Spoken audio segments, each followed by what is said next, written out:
हो गया क्या? आप सबको रिकॉर्डिंग मैसेज मिला है क्या? है सर। हाँ। ओके सर, ठीक है। Okay sir, good morning again to all of you. अच्छा देखो, तो इनकम टैक्स क्लास है और अभी हम लोग इनकम टैक्स में टोटल इनकम कंप्यूटेशंस पे जो क्लास कंटिन्यू चल रहा था उसी को कंटिन्यू करेंगे। ऑलरेडी मैंने आप लोगों को ना total income related important points बताया। लास्ट वीक मैंने कुछ क्वेश्चंस भी सॉल्व करवाया है ना सर।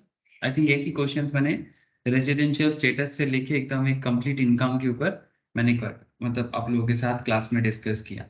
एकदम रेसिडेंशियल स्टेटस से लेके टैक्स लायबिलिटी तक जो पूरा रूट है होता है इनकम टैक्स कैलकुलेशंस का, उसका एक क्वेश्चंस के थ्रू से हम लोग को एक ओवरव्यू मिला था कि किसी भी इंडिविजुअल्स का जब इनकम टैक्स कैलकुलेट करना होता है तो हमें किस रूट से गुजरना पड़ता है ना सर। मतलब रूट क्या है, ऐसे रूट वगैरह मैं ऑलरेडी आप लोगों को नोट्स में भी दिखाया, कॉपी में होगा, आप लोग चेक करो। और साथ साथ में मैंने ये भी बताया कि कैसे कैसे हम लोग इनकम टैक्स कैलकुलेट कर सकते हैं और क्या क्या चीजें हम सभी को देखना पड़ता है इनकम टैक्स कैलकुलेट करने से पहले। जस्ट अपने आप को एक टैक्स कंसल्टेंट की तरह सोचो सर, ठीक है। जस्ट फील दैट कि you are a tax consultant, आप चार्टर्ड हो, आप सीएमए हो, सीएस हो, आपके पास क्लाइंट आता है और आपके सामने वो अपना इनकम बताता है और फिर आपको as per the income tax provisions उसके बारे में उनको गाइड करना होता है और टैक्स को कैलकुलेट करके उनका जो टैक्स लायबिलिटी होता है उसे कैलकुलेट करके गवर्नमेंट के घर में रिटर्न फाइल करना होता है, ठीक है। अब ऐसा ही एक कॉन्सेप्ट मैंने लास्ट दिन आपको बताया था, है ना।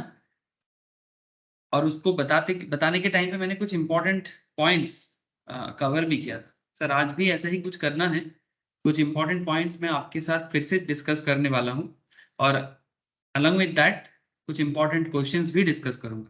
तो एक काम करते हैं, जैसे कि टोटल इनकम का क्लास है और अगर क्वेश्चन डिस्कस नहीं होगा तो अच्छा नहीं लगेगा सर। तो इसीलिए मैं क्वेश्चन डिस्कस करूंगा टोटल इनकम पे। अच्छा, जिन लोगों का सारा हेड नहीं हुआ है, ठीक है, बहुत सारे लोग बहुत सारा हेड कंप्लीट हो चुका है, किसी किसी का हेड्स अलग अलग जो हेड्स है ना, जो 5 हेड्स है वो बाकी है बहुत लोग, आई नो दैट सर। लेकिन मैं टोटल इनकम क्यों करा रहा हूँ, ताकि आपको ना टोटल इनकम पे इतना आइडिया मिल जाए कि अल्टीमेटली जो टोटल इनकम कैलकुलेट करना समझ जाएगा। मतलब हो सकता है कि वो हेड्स को समझने में उनको दिक्कत हो रहा है बिकॉज इनकम टैक्स में जो 5 हेड्स होता है ना sir, that is salary, house property, capital gain, professions and मतलब business and professions and income from other source.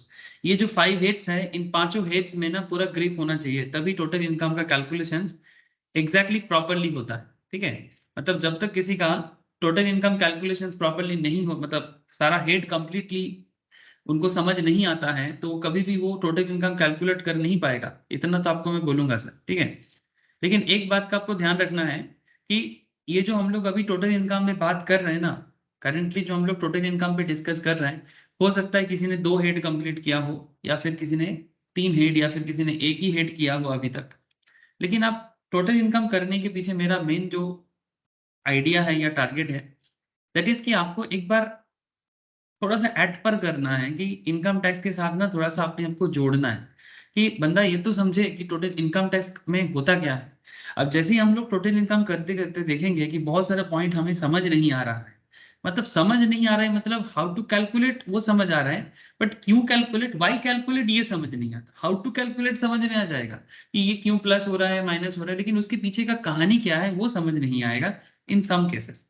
तो वो उसी के लिए आपको ये सोचना चाहिए कि सारा हेड कितना इंपॉर्टेंट है, ठीक है। तो हमें सारे के सारा हेड जो 5 हेड्स है ना, salary head, PGBP head, capital gain head, other source head, ये सारा हेड ऐसे हम लोग ऑलरेडी एक बेसिक का क्लास चालू किए हैं ना सर। सैटरडे सैटरडे होता है, वहां से हम लोग जो बेसिक का चर्चा चालू किए हैं, वहां से भी हम लोग धीरे धीरे मेन मेन पॉइंट्स का बेसिक कवर करने के बाद फिर से सैलरी, हाउस प्रॉपर्टी, इस तरह से हम लोग उधर से भी आगे बढ़ेंगे, ठीक है। और इधर मैं थोड़ा सा एडवांस लेवल डिस्कस कर रहा हूँ ताकि आप लोग एट पर हो जाओ कि पूरा इनकम टैक्स चलता कैसे है, इनकम टैक्स के पीछे का कहानी क्या है, ये सब चीजों में आप लोग कनेक्टेड हो जाओ सर, ठीक है। इतना तो आप लोगों को समझ में आ ही रहा है। अब चलो एक काम करते हैं, एक क्वेश्चंस करते हैं, ठीक है। क्वेश्चन को करते करते मैं आपको समझाऊंगा कि कोई भी क्लाइंट आपके पास आए तो उसके साथ क्या करना चाहिए, ठीक है। मतलब आप अपना इनकम टैक्स का नॉलेज को कैसे बेहतर से बेहतर बना सकते हो ये टोटल इनकम करने के टाइम पे ही समझ में आता है। ठीक है सर, चलो मैं स्क्रीन शेयर कर लेता हूँ और एक लिखने के लिए बोर्ड भी ले लेता हूँ।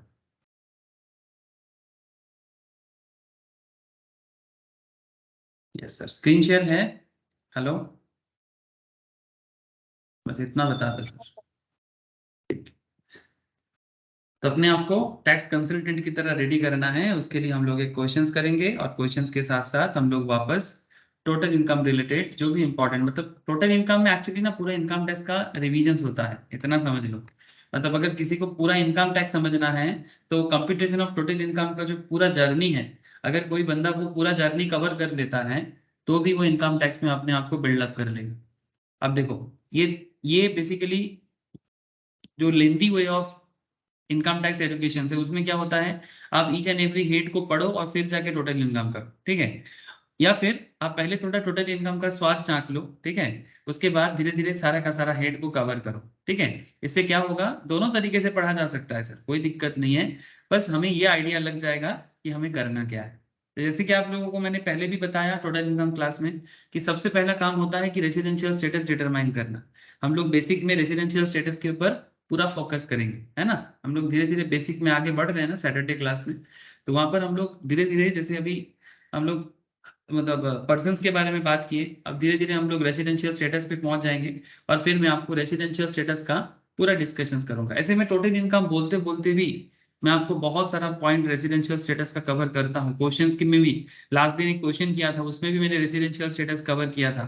ठीक है, तो ऐसा नहीं कि रेसिडेंशियल स्टेटस यहाँ पर डील नहीं करूंगा, बट रेसिडेंशियल स्टेटस पे स्पेशल डिस्कशन तो बनता है sir. And the most important part of income tax क्या है सर, ये मैं पहले भी बोला फिर बोल रहा हूँ, आपको 5 हेड रेडी करना है। ईच एंड एवरी हेड के अंदर जो डिडक्शंस, एग्जेम्पशंस, ठीक है, कैलकुलेशन टेक्निक, मतलब salary, how to calculate salary, ठीक है, and what is the provisions and deductions exemptions behind salary, मतलब सैलरी चैप्टर के अंदर सेक्शन 15 से लेके 17 का एरिया कवर करता है सैलरी। वो आपको डिटेल्स में जानकारी लेना चाहिए कि सैलरी के अंदर क्या क्या है। हाउस प्रॉपर्टी के अंदर भी 22 से 27 का डिस्कशन है हाउस प्रॉपर्टी में, ये भी बहुत वाइटल एरिया है। पीजीबीपी, ठीक है, 44 ए 44 ए डी तक पूरा 28 से लेके डिस्कशंस होता है। फिर आ जाता है कैपिटल गेन, 45 से 55 57 तक डिस्कशंस हो जाता है। फिर आ जाता है आपका इनकम फ्रॉम अदर सोर्स। ठीक है, इस तरह से आपको सारा का सारा हेड जो है ना, आपको एकदम क्लियर कट आपको नॉलेज होना चाहिए, तभी जाके आप इनकम टैक्स में कंसल्ट कर पाओगे। बार बार बोल रहा हूँ सर, ठीक है, कंसल्ट कर पाओगे मतलब क्या, एग्जाम का नहीं है तो ऑटोमेटिक पार होगा, लेकिन अपने आप को एज ए कंसल्टेंट बिल्ड करो, तभी तो। एग्जाम छोटा मोटा चीज है, आपको रियल लाइफ एग्जाम पार करना है ना। एक चीज तो नहीं भूलना चाहिए, इनकम टैक्स पढ़ रहे हैं तो इनकम टैक्स पढ़ के इनकम ना कर पाए तो फिर क्या फायदा, है ना। तो कंप्यूट इनकम, उसके बाद धीरे धीरे ईच एंड एवरी हेड का जो भी प्रोविजन है उसे अप्लाई करना होता है। फिर प्रोसेस में आपको ऑलरेडी बता के रखा। अब यही प्रोसेस जो मैंने आपको ऑलरेडी बता के रखा, इसी के बारे में मैं धीरे धीरे आपके साथ डिटेल्स चर्चा करने वाला हूँ। ठीक है, कि किस तरह से एक एक पॉइंट को मतलब बारीकी से देखना है, और इसको मतलब बहुत ही मतलब क्लियर कट देखने के साथ साथ हम लोग क्वेश्चंस का भी डील करेंगे। तो एक काम करते हैं, एक क्वेश्चन डील करते हुए चलते हैं सच्चा।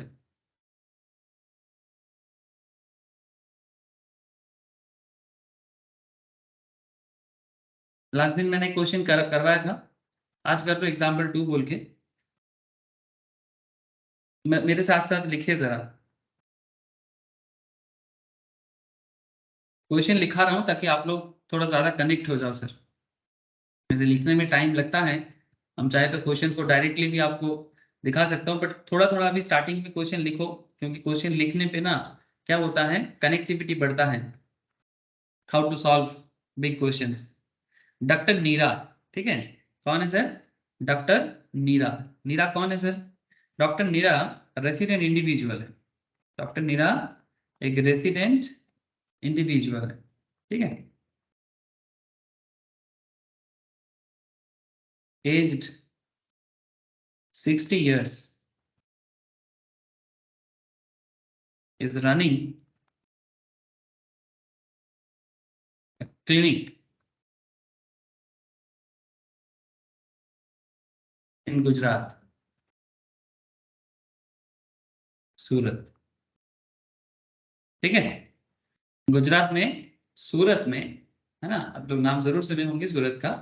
गुजरात में सूरत में उनका एक क्लिनिक है, ठीक है। 60 साल की एज है उनका।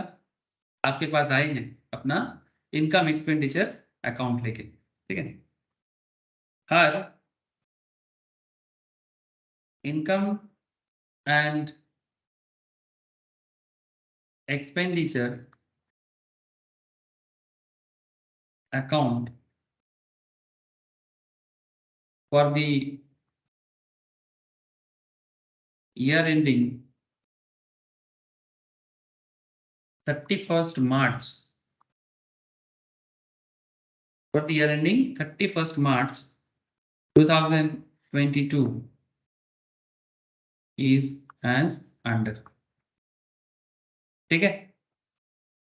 ईयर एंडिंग 31 मार्च 2021-22 का डेटा आपके सामने दिया है, और आपको आगे एक्सपेंडिचर और इनकम का जो डिटेल्स है, मतलब income expenditure is like a PL, है ना, जैसे प्रॉफिट एंड लॉस अकाउंट भी होता है सिमिलर टाइप में।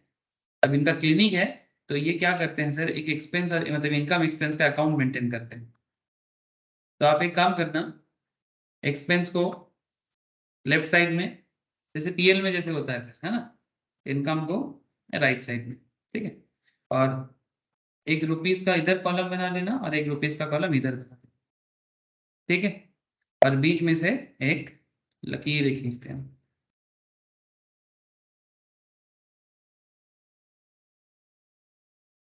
ठीक है। अब आपको डॉक्टर नीरा का जो इनकम एंड एक्सपेंस का डिटेल्स है वो यहाँ पर मेंशन करता है। टू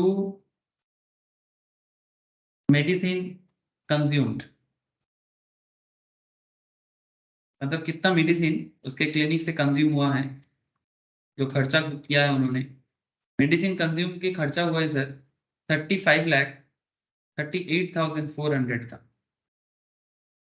स्टाफ को सैलरी दिया है सर, पीएल ऐसा ही होता है रे बाबा, हाँ। स्टाफ को सैलरी दिया है सर 31 मार्च 2022 तक, मतलब ये प्रीवियस ईयर 21-22 का डेटा है सर। 13,80,000 का स्टाफ सैलरी हो गया। क्लिनिक में कंज्यूमेबल्स होते हैं ना सर, मतलब अलग अलग चीजें जो क्लिनिक के अंदर कंज्यूम किया जाता है, मेडिसिन नहीं, दूसरा कोई भी चीज। क्लिनिक कंज्यूमेबल्स बोलते हैं उसको, क्लिनिक कंज्यूमेबल्स। कितने का? 1,10,000 का। ये लिख रहे हैं आप लोग?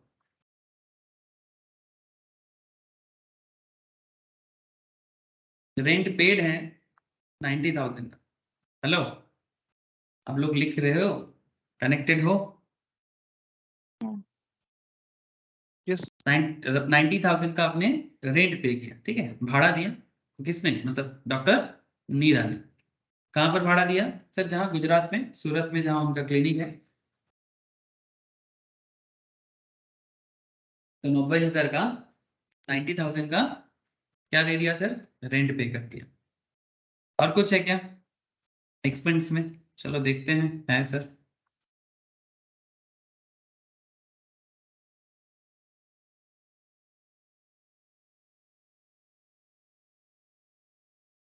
एक काम कर लेते हैं, अगेन एक पर्टिकुलर कॉलम। मेरा पेज अलग हो रहा है इसलिए मैं कर रहा हूँ, आप लोग अगर पेज में हो तो आपको करने का जरूरत नहीं है, जस्ट बिकॉज मेरा पेज चेंज हो गया इसीलिए।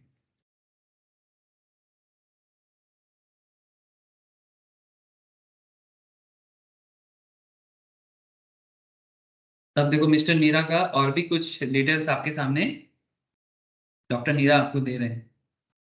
जैसे डॉक्टर नीरा आपको ये बता रहे हैं कि to administrative expenses, to administrative expenses बोल के 2,55,000 to amount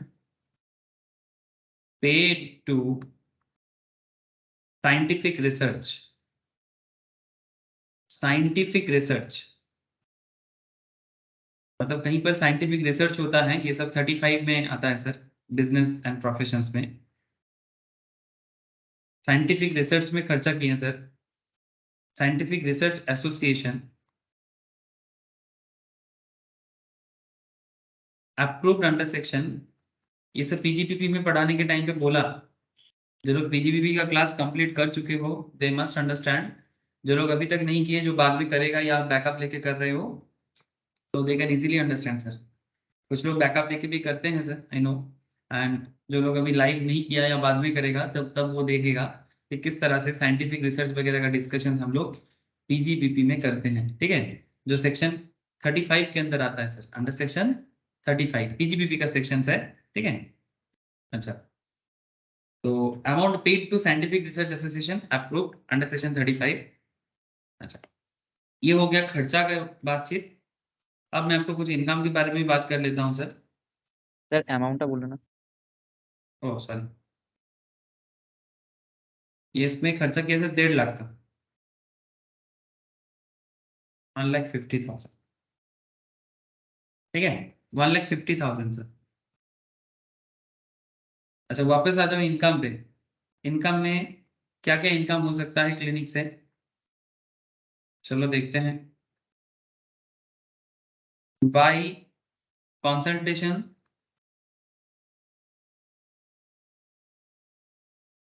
and medical charges, clinic इसी तरह से कमाता है sir, consultation and medical charges. कितना कमाया, 58,85,850, हाँ बढ़िया है सर।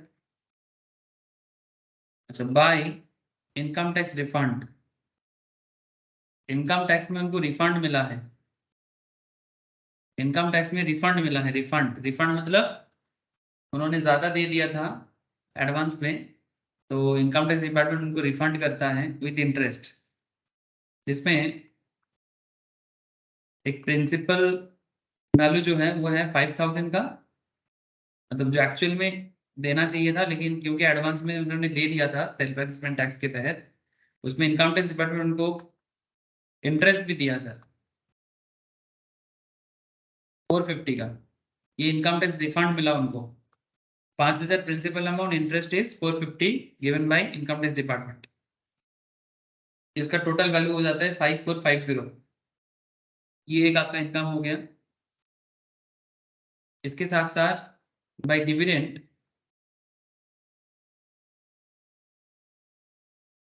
फ्रॉम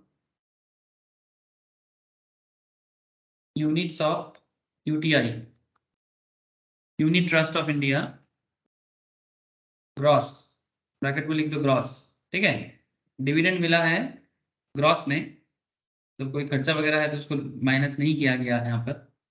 डिविडेंड का वैल्यू है 10,500, ये भी इनकम है उनका। And bye winning from game show, जैसे कि केबीसी, समझते हो ना, कौन बनेगा करोड़पति, है ना, टीवी शो, या जो भी, दादागिरी बंगाल में बहुत फेमस है ना, सौरभ गांगुली करते हैं, दादा दादागिरी, है ना, क्विज शो होता है सर, ठीक है, एक्सेट्रा, दादागिरी, just for your understanding. Winning from game show on TV, ठीक है। इसमें टीडीएस काटा सर, नेट ऑफ टीडीएस, मतलब टीडीएस क्या होता है, tax deducted at source, TDS काट के दिया है, TDS of 15,000, TDS of 15,000, net of TDS of 15,000, फिर हाथ में दे रहा है आपको 35,000। और एक इनकम आपको हुआ सर रेंट, 27,000 सर, ले लिया, लिख लिया सर आप लोगों ने, हेलो, लिख लिया ना। हाँ लिखेंगे। आइटम आप कुछ नहीं है सर, मतलब प्रॉफिट एंड लॉस अकाउंट में या इनकम एक्सपेंडिचर अकाउंट में no more item is there. Just total करके मुझे बताओ सर, दोनों साइड में कितना टोटल आ रहा है, इनकम और एक्सपेंडिचर टोटल कितना हो रहा है। जो बैलेंस होगा वो नेट प्रॉफिट या नेट लॉस हो सकता है, चलो बताओ सर कि नेट प्रॉफिट हो रहा है कि नेट लॉस हो रहा है?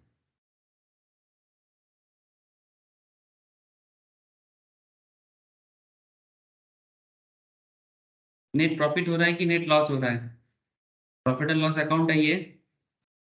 हमें क्या करना होता है सर, ये जो इनकम साइड है, इनकम साइड का टोटल करो और एक्सपेंस साइड का टोटल करो। अगर इनकम ज़्यादा है एक्सपेंस कम है तो प्रॉफिट होगा, और अगर एक्सपेंस ज़्यादा है और इनकम कम है तो लॉस होगा। तो जस्ट मुझे बताओ कि डॉक्टर नीरा का यहाँ पर एक्सपेंस मतलब प्रॉफिट हो रहा है कि लॉस हो रहा है, और हो रहा है तो अमाउंट कितना होगा? कुछ नहीं करना है, एक्सपेंस को टोटल करो, इनकम को टोटल करो। अगर इनकम ज़्यादा है एक्सपेंस कम है तो प्रॉफिट होगा, और अगर एक्सपेंस ज़्यादा है और इनकम कम है तो लॉस होगा। सिंपल हिसाब है सर। बोलो प्रॉफिट হচ্ছে স্যার कितना? 440400। तो फिर हम लोग कहाँ लिखेंगे? एक्सपेंडिचर साइड में, इधर का बैलेंस है ना, ठीक है, ये प्रॉफिट का बैलेंस है, प्रॉफिट साइड का, इनकम साइड का बैलेंस है, तो उसको लिखा जाता है, मतलब ये बेसिकली डेबिट साइड है नॉर्मली एज पर अकाउंट्स। क्या है sir, this is debit side and this is credit side. So if there is a credit balance, तो क्रेडिट बैलेंस को लिखा जाएगा डेबिट साइड में। तो क्या लिखेंगे, ये जो बैलेंस अमाउंट है टू नेट प्रॉफिट। अकाउंट्स में ऐसा होता है ना सर, ये सब जो मैं बात कर रहा हूँ ये सब अकाउंटेंसी का ही बात कर रहा हूँ। तो टू नेट प्रॉफिट 4,40,400। अरे यही बोला ना। Yes sir. टोटल कितना है दोनों साइड का, बोथ साइड टोटल कितना है? 59 लाख 5963,800।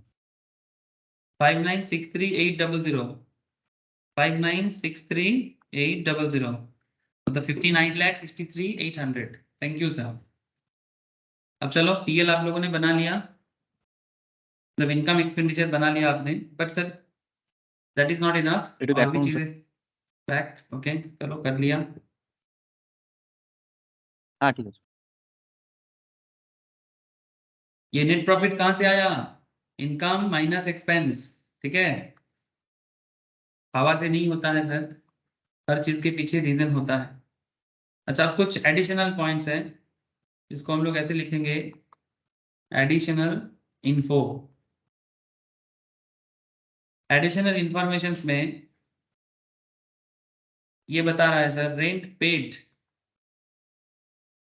इंक्लूड्स, मतलब जो रेंट पे कर रहा है ना मिस्टर, मतलब doctor Neera, sorry doctor Neera जो रेंट पे कर रहे हैं, rent paid includes 30,000 rupees, 30,000 paid by check,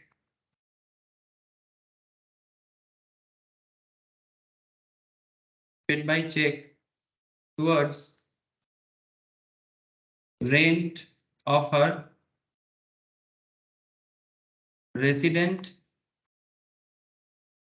residential house, ठीक है। रेंट जो पे कर रहे हैं वो ₹30,000 paid by cheque towards rent of a residential house in Surat, ठीक है, in Surat, diamond city of India, है ना। सूरत क्या है, कपड़ा और हीरा का कैपिटल है भारत का, मतलब जो डायमंड का ट्रेड होता है और क्लोथ का भी, कपड़ा का भी, उसके लिए सूरत बहुत जाने जाते हैं।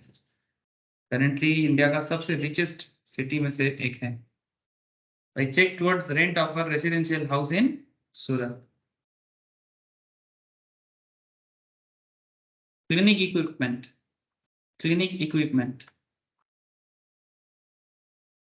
क्लिनिक में इक्विपमेंट्स तो होता है, इसमें इक्विपमेंट उसने खरीदा है सर, उन्होंने इक्विपमेंट को खरीदा है, परचेज किया है, तभी तो क्लिनिक चलेगा। इसमें एक इक्विपमेंट 1 अप्रैल 2021 को खरीदा था, परचेज किया था, जिसका, सॉरी परचेज नहीं किया था, ओपनिंग WDB था, मतलब पहले से एक परचेज इसका बहुत पहले हो चुका था। वी डोंट नो कब हुआ था, हमें नहीं पता, लेकिन इतना जरूर पता है कि 1 अप्रैल 2021 में इसका जो WDB मतलब रिटेन डाउन वैल्यू है वो है ₹5 लाख का। जो प्रीवियस अकाउंट से मुझे पता चल गया कि मेरा जो मशीन है, इक्विपमेंट है क्लिनिक में डॉक्टर नीरा का, उसका वैल्यू है 5 लाख। 7 दिसंबर 2021 को उन्होंने एक मशीन एक्वायर किया, एक्वायर्ड बाय चेक, 2 लाख का। और ये जो एक्विजिशन किया ना सर, ये कॉस्ट है, इसका खर्चा, ठीक है। Acquired cost by cheque, cost को ब्रैकेट में लिख दो, 2 लाख का, ठीक है। ये रहा इक्विपमेंट की details. Point number 3, rent received relates to residential house property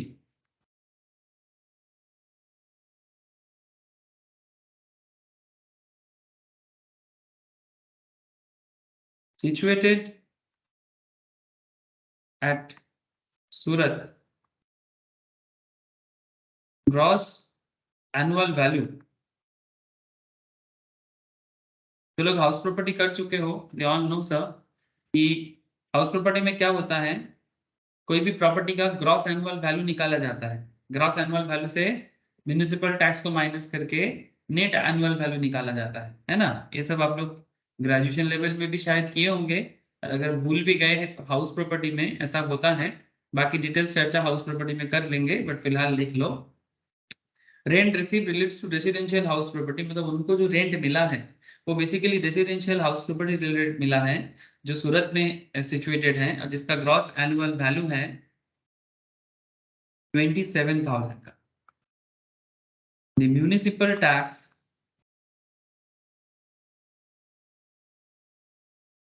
of ₹2,000 paid in December 21, दिसंबर 2021 में उन्होंने 2000 का म्यूनिसिपल टैक्स भी पे किया। has been included in administrative expenses।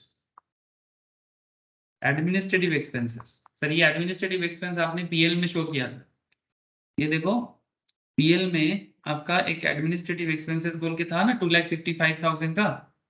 ये जो 2,55,000 है, इसके अंदर वो रेसिडेंशियल प्रॉपर्टी का जो म्यूनिसिपल टैक्स का वैल्यूएशन है, आप उसको इसके अंदर इंक्लूड करती है।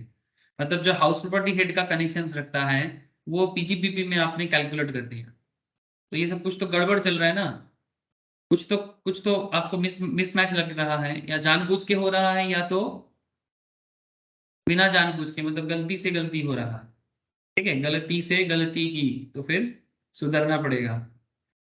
बिजनेस एंड प्रोफेशंस का जो क्वेश्चंस होता है ना, वो बेसिकली रेक्टिफिकेशन ऑफ एरर जैसा होता है। पीएल को रेक्टिफाई करना पड़ता है, क्योंकि इंडिविजुअल बिजनेसमैन अपने हिसाब से काफी सारा ट्रांजैक्शंस कर लेते हैं टैक्स को कम दिखाने के लिए ज्यादातर केस में, लेकिन जो भी उसमें गड़बड़ घोटाला होता है उसे हमें चेंज करना पड़ता है through rectification of error concept, ठीक है।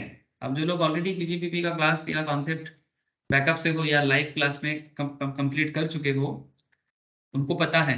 जो नहीं किया वो बाद में जब पीजीपीपी करेगा तब बहुत ही डिटेल्स में समझ में आएगा, बट अभी मैं पीजीपीपी से आपको बता दूंगा कि कैसे होता है स्टैंडर्ड क्वेश्चंस ऑफ पीजीपीपी, मतलब profits and gains in business and professions.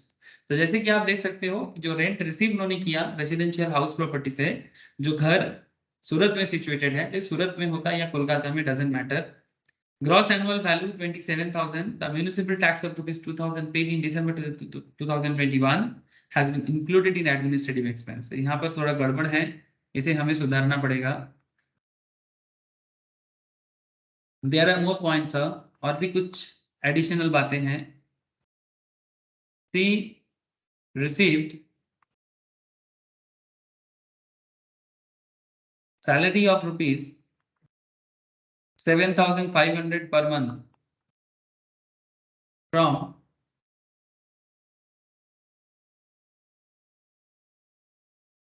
Full cure hospital. एक हॉस्पिटल है, इसका नाम है फुल क्योर हॉस्पिटल, कोटेशन में रख लो, नाम है फुल क्योर हॉस्पिटल से उनको 7,500 पर मंथ का 7,500 पर मंथ का सैलरी मिल रहा है, विच हैज नॉट बीन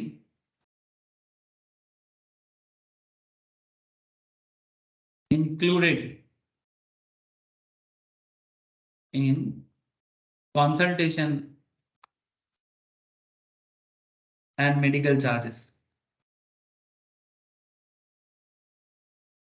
मतलब फुल क्योर से उनको जो मिल रहा है सैलरी के तौर पे, जिसको इन्होंने कंसल्टेशन या मेडिकल चार्जेस के तौर पे काउंट नहीं किया, ठीक है, 7,500 पर मंथ करके उनको मिलता है। इनको डॉक्टर नीरा को, डॉक्टर नीरा, और भी लिखो sir, doctor Neera availed loan, doctor Neera ने लोन लिया सर मार्केट से, availed loan of rupees 5,50,000 from a bank for higher education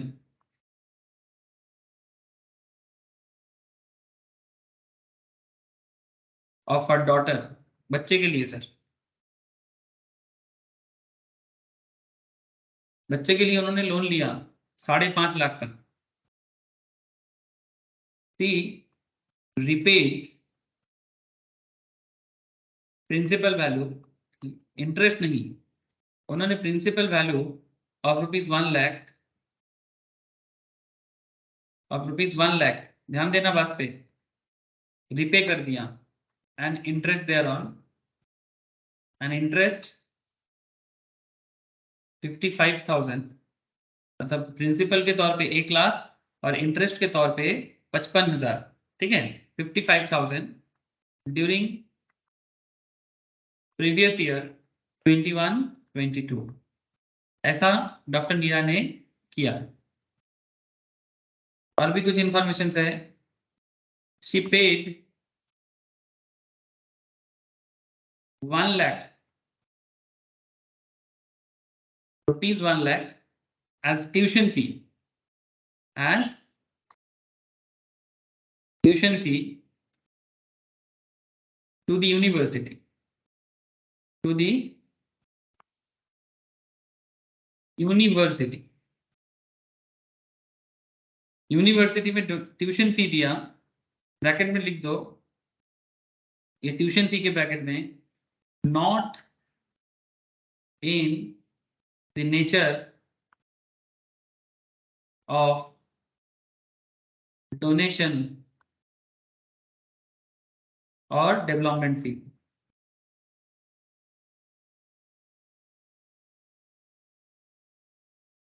paid 1 lakh as tuition fee to the university, किसको दे रहा है सर, यूनिवर्सिटी को दे रहा है, for the education of a daughter.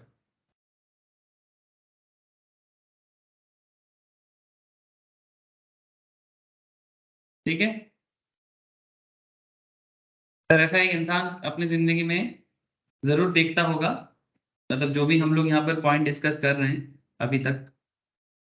और एक पॉइंट लिखना sir, an amount of rupees 28,000 has also been paid by check on 27th of March 2022 for medical insurance premium, medical insurance premium, medical insurance premium. Information complete sir, आप लोग अगर लिख लिया, मुझे थोड़ा हाँ ना बोलेगा सर, मुझे हाँ या ना बोलना sir. Yes sir. Question plus complete करो फ्रॉम दी, सर একটু ব্যাক করুন। लिख लो।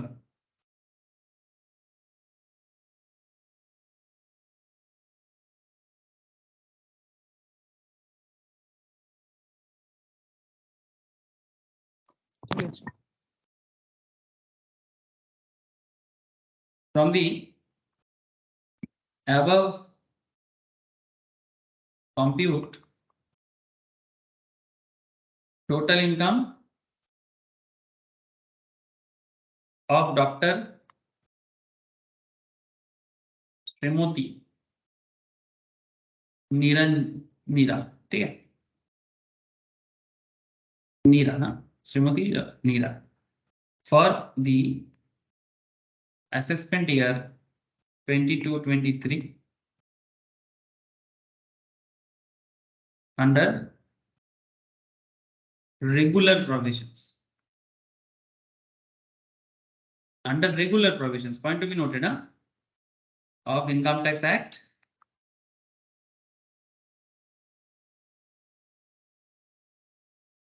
1961. Assume she has not opted for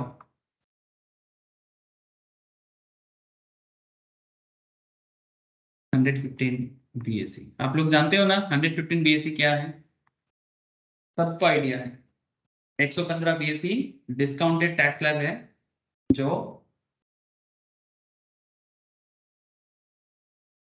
tax payer avail कर सकता है, बट विथ सम कंडीशन।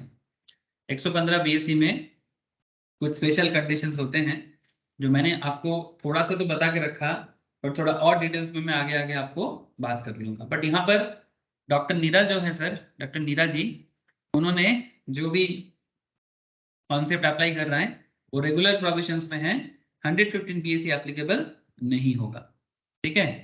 तो ये रहा क्वेश्चन, ठीक है, ये रहा पूरा डॉक्टर नीरा जी का कहानी।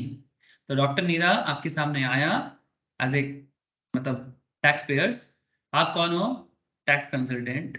आपको जवाब देना है डॉक्टर नीरा जी को इनकम टैक्स एक्ट के प्रोविजंस के हिसाब से कि उनको कितना टैक्स सरकार के घर में जमा करना है, और टैक्स जमा करने से पहले उनका टोटल इनकम का कैलकुलेशन कैसे करोगे। एक इंटरेस्टिंग फैक्ट ये है सर, ये जो पूरा क्वेश्चन है ये मेनली प्रोफेशन ओरिएंटेड है, मतलब पीजीबीपी का क्वेश्चंस लग रहा है, मतलब profits and gains in business and professions, but सिर्फ इसमें पीजीबीपी नहीं है सर।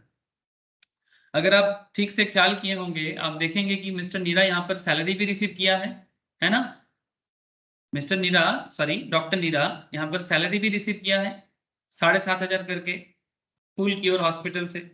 उनका एक रेसिडेंशियल हाउस प्रॉपर्टी भी है जिसे उन्होंने क्या किया, हाउस रेंट के लिए दे दिया, तो हाउस प्रॉपर्टी इनकम भी किया है उन्होंने, है ना सर।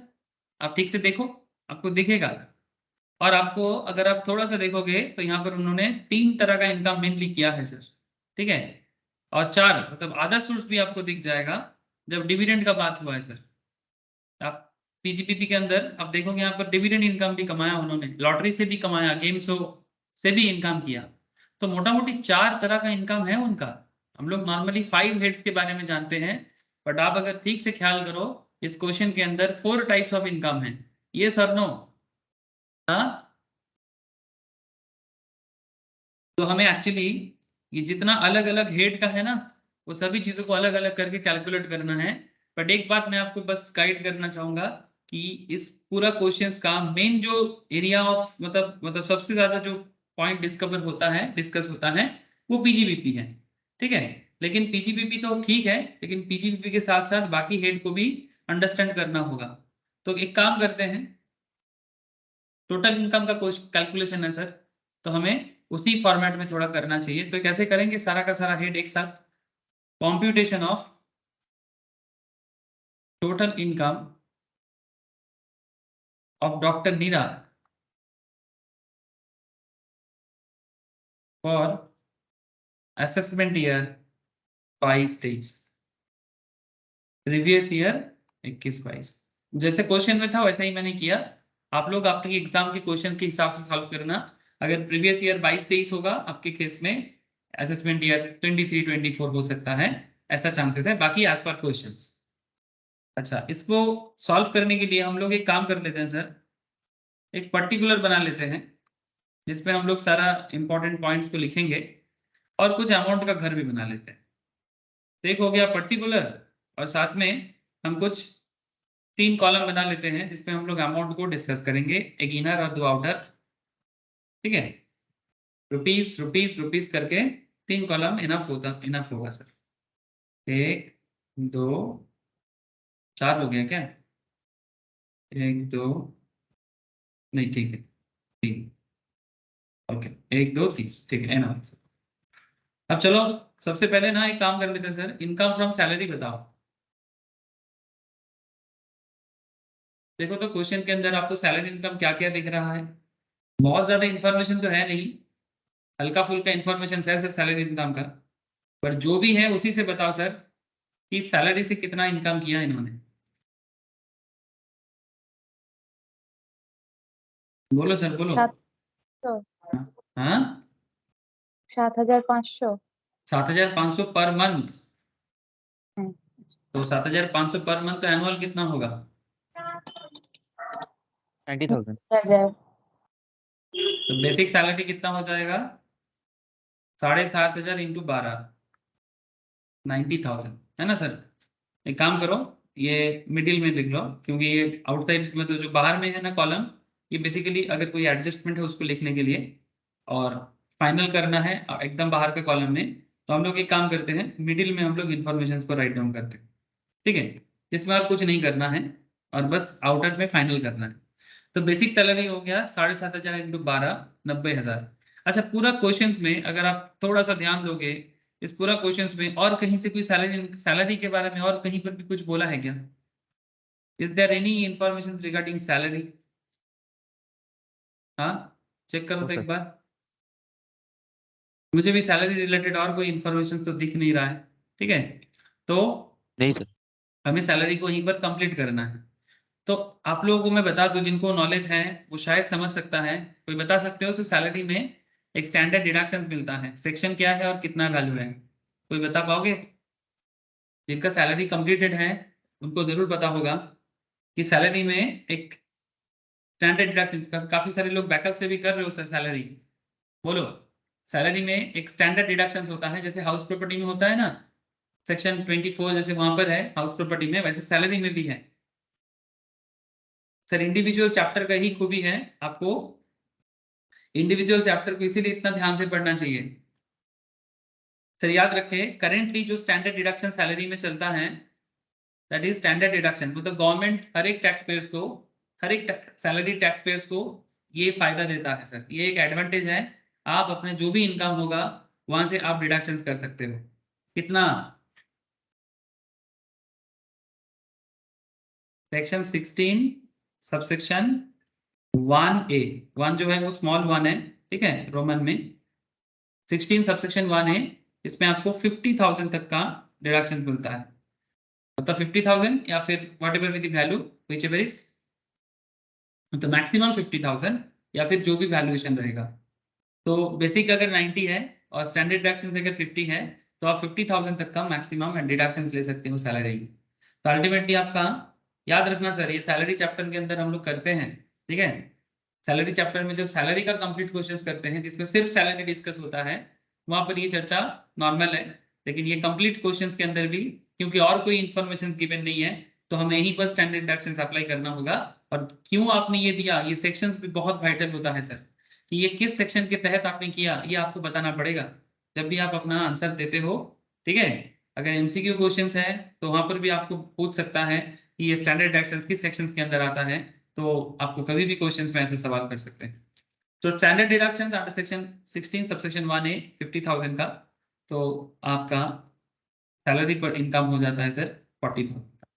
डोंट वरी, जिन लोगों का अभी भी चैप्टर कंप्लीट नहीं है, वो जैसे धीरे धीरे आगे आगे चैप्टर कंप्लीट करेगा ना, उसके दिमाग में अभी से ये चीज होना चाहिए कि हमें कितना डिटेल्स में और कितने गहराई से ईच एंड एवरी हेड को करना चाहिए, तभी जाके हम कंप्लीट इनकम पे कभी भी ना रुके।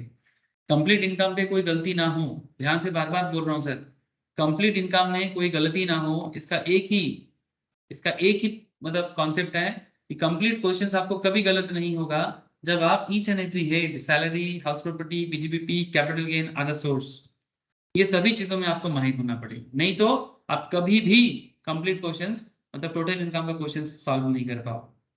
एक सही करोगे तो दूसरा गलत हो सकता है, तो आपको बारीकी से ईच एंड एवरी पॉइंट पे प्रॉपर नॉलेज होना चाहिए। अच्छा, सैलरी में और कुछ है नहीं सर इस क्वेश्चंस में, तो हम लोग आगे बढ़ रहे हैं सर। अब ये भी देखते रहो कि टोटल इनकम पे बाकी हेड को कैसे करना चाहिए, मतलब किस तरह से आप सॉल्व करते हैं। इनकम फ्रॉम हाउस प्रॉपर्टी में आ जाते हैं सर। इसका छोटा छोटा एडजस्टमेंट है, पहले वो कंप्लीट कर ले, फिर बड़ा एडजस्टमेंट में आ जाएंगे। Income from house property. Sir एक बात आपको बता दूं, हाउस प्रॉपर्टी से दो तरह का इनकम होता है मेनली। बेसिकली रेंटल इनकम होता है, एक तरह का इनकम होता है, दो तरह का नहीं। एक ही तरह का इनकम होता है, दैट इज रेंटल इनकम। आप अपना जो भी रेसिडेंशियल प्रॉपर्टी है उसको आप किसी को रेसिडेंट पर्पस में भी रहने देते हो, या फिर किसी को बिजनेस पर्पस में भी रेंट देते हो। मतलब आपको बिजनेस नहीं करना है। जैसे होता है ना, लोग अपने घर के सामने दुकान रखते हैं और वो दुकान भाड़े पे लगाते हैं। सिंपल है।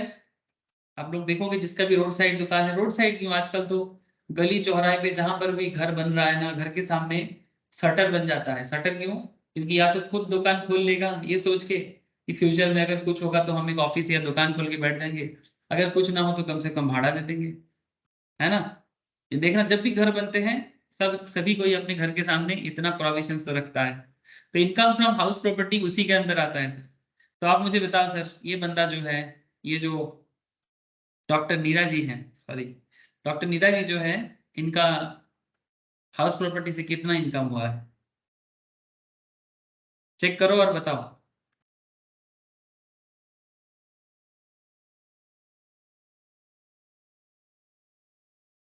बोलो सर बोलो, चुप ना रहो। 27,000 GAV।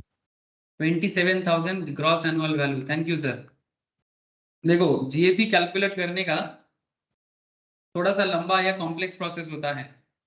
ओरिजिनल में जब हम लोग हाउस प्रॉपर्टी कैलकुलेशन करते हैं तो वहां पर जीएपी कैलकुलेशन इतना आसानी से नहीं होता, क्योंकि वहां पर ना, जब ओनली हाउस प्रॉपर्टी क्वेश्चंस करेंगे जिसमें सिर्फ और सिर्फ हाउस प्रॉपर्टी ही डील होता है, आप देखेंगे वहां पर कि स्टैंडर्ड रेंट देता है आपको, एक्चुअल रेंट देता है आपको, ठीक है, म्यूनिसिपल रेंट देता है आपको, ठीक है, म्यूनिसिपल वैल्यू, उसके बीच में से आपको निकालना पड़ता है कि जीएबी क्या होगा। जो लोग हाउस प्रॉपर्टी कंप्लीट कर चुके हो या फिर जब बाद में करोगे या बैकअप कर रहे हो तो समझ जाओगे सर। तो इसीलिए बार बार मैं फोकस कर रहा हूँ सर, बार बार आपको क्यों बोल रहा हूँ, क्योंकि each and every head is very very important. तो इनकम फ्रॉम हाउस प्रॉपर्टी में जीएबी कैलकुलेशंस में हमें यहाँ पर ज्यादा मेहनत नहीं करना है, because there is not much information about GAB.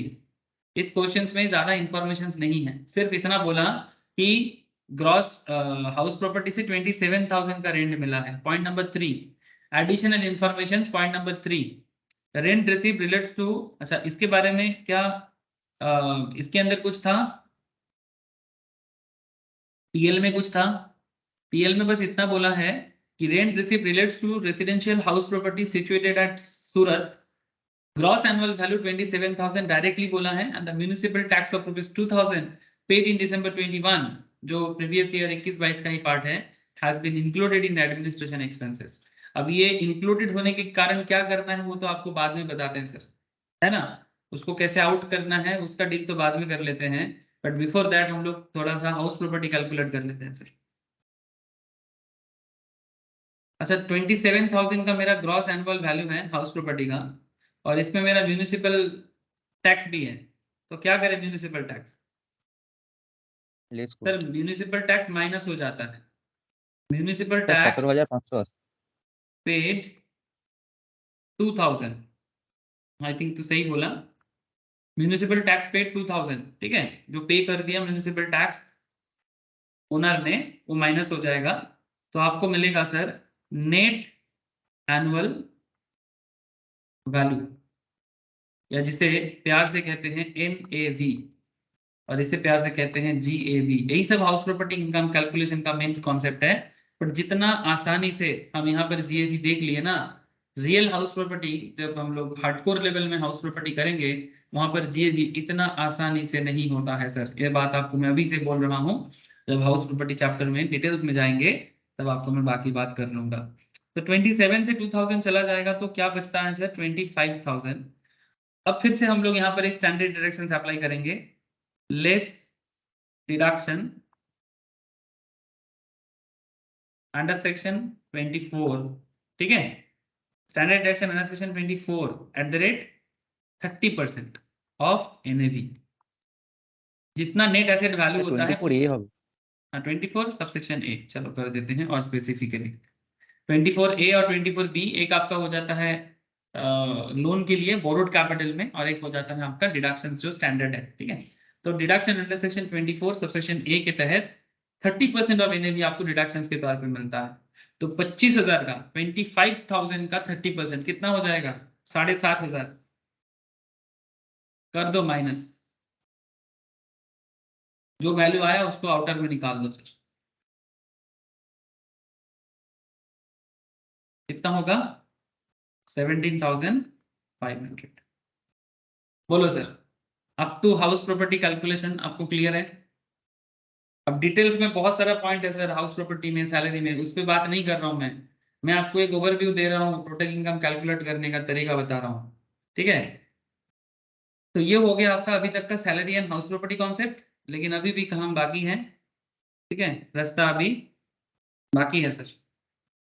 अच्छा, हमारे यहाँ पर और भी इनकम है सर। क्या इनकम है?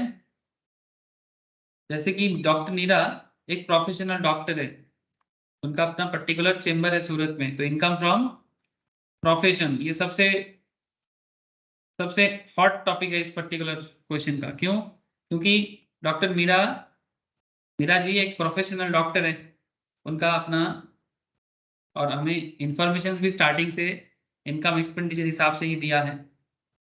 अब इनको कैसे सॉल्व करें, है ना? ये सॉल्व करने का तरीका थोड़ा अलग होता है sir.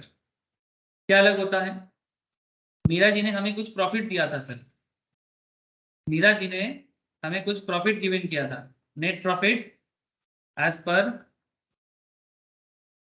Income and expenditure receipts, ये अकाउंट। अगर बिजनेसमैन होता तो पीएल बनाता, प्रोफेशनल है इसलिए इनकम एक्सपेंडिचर अकाउंट बनाया है सर, ठीक है। अगर बिजनेसमैन होता जो टर्नओवर में खेल खेलता है ना, जो टर्नओवर में खेल खेलता है वो पीएल बनाता है। कॉन्सेप्ट वही है, वहां पर हम लोग इनकम और एक्सपेंस दिखाते हैं डेबिट क्रेडिट करके, ठीक है। एक तरफ हम लोग खर्चा दिखाते हैं, सेम कॉन्सेप्ट है, बट ये इनकम एक्सपेंडिचर है। दोनों में कॉन्सेप्ट में ज्यादा फर्क कुछ है नहीं सर। तो इनकम फ्रॉम प्रोफेशन में जो प्रॉफिट हमें मिला है, कितना प्रॉफिट मिला है बोलो जरा?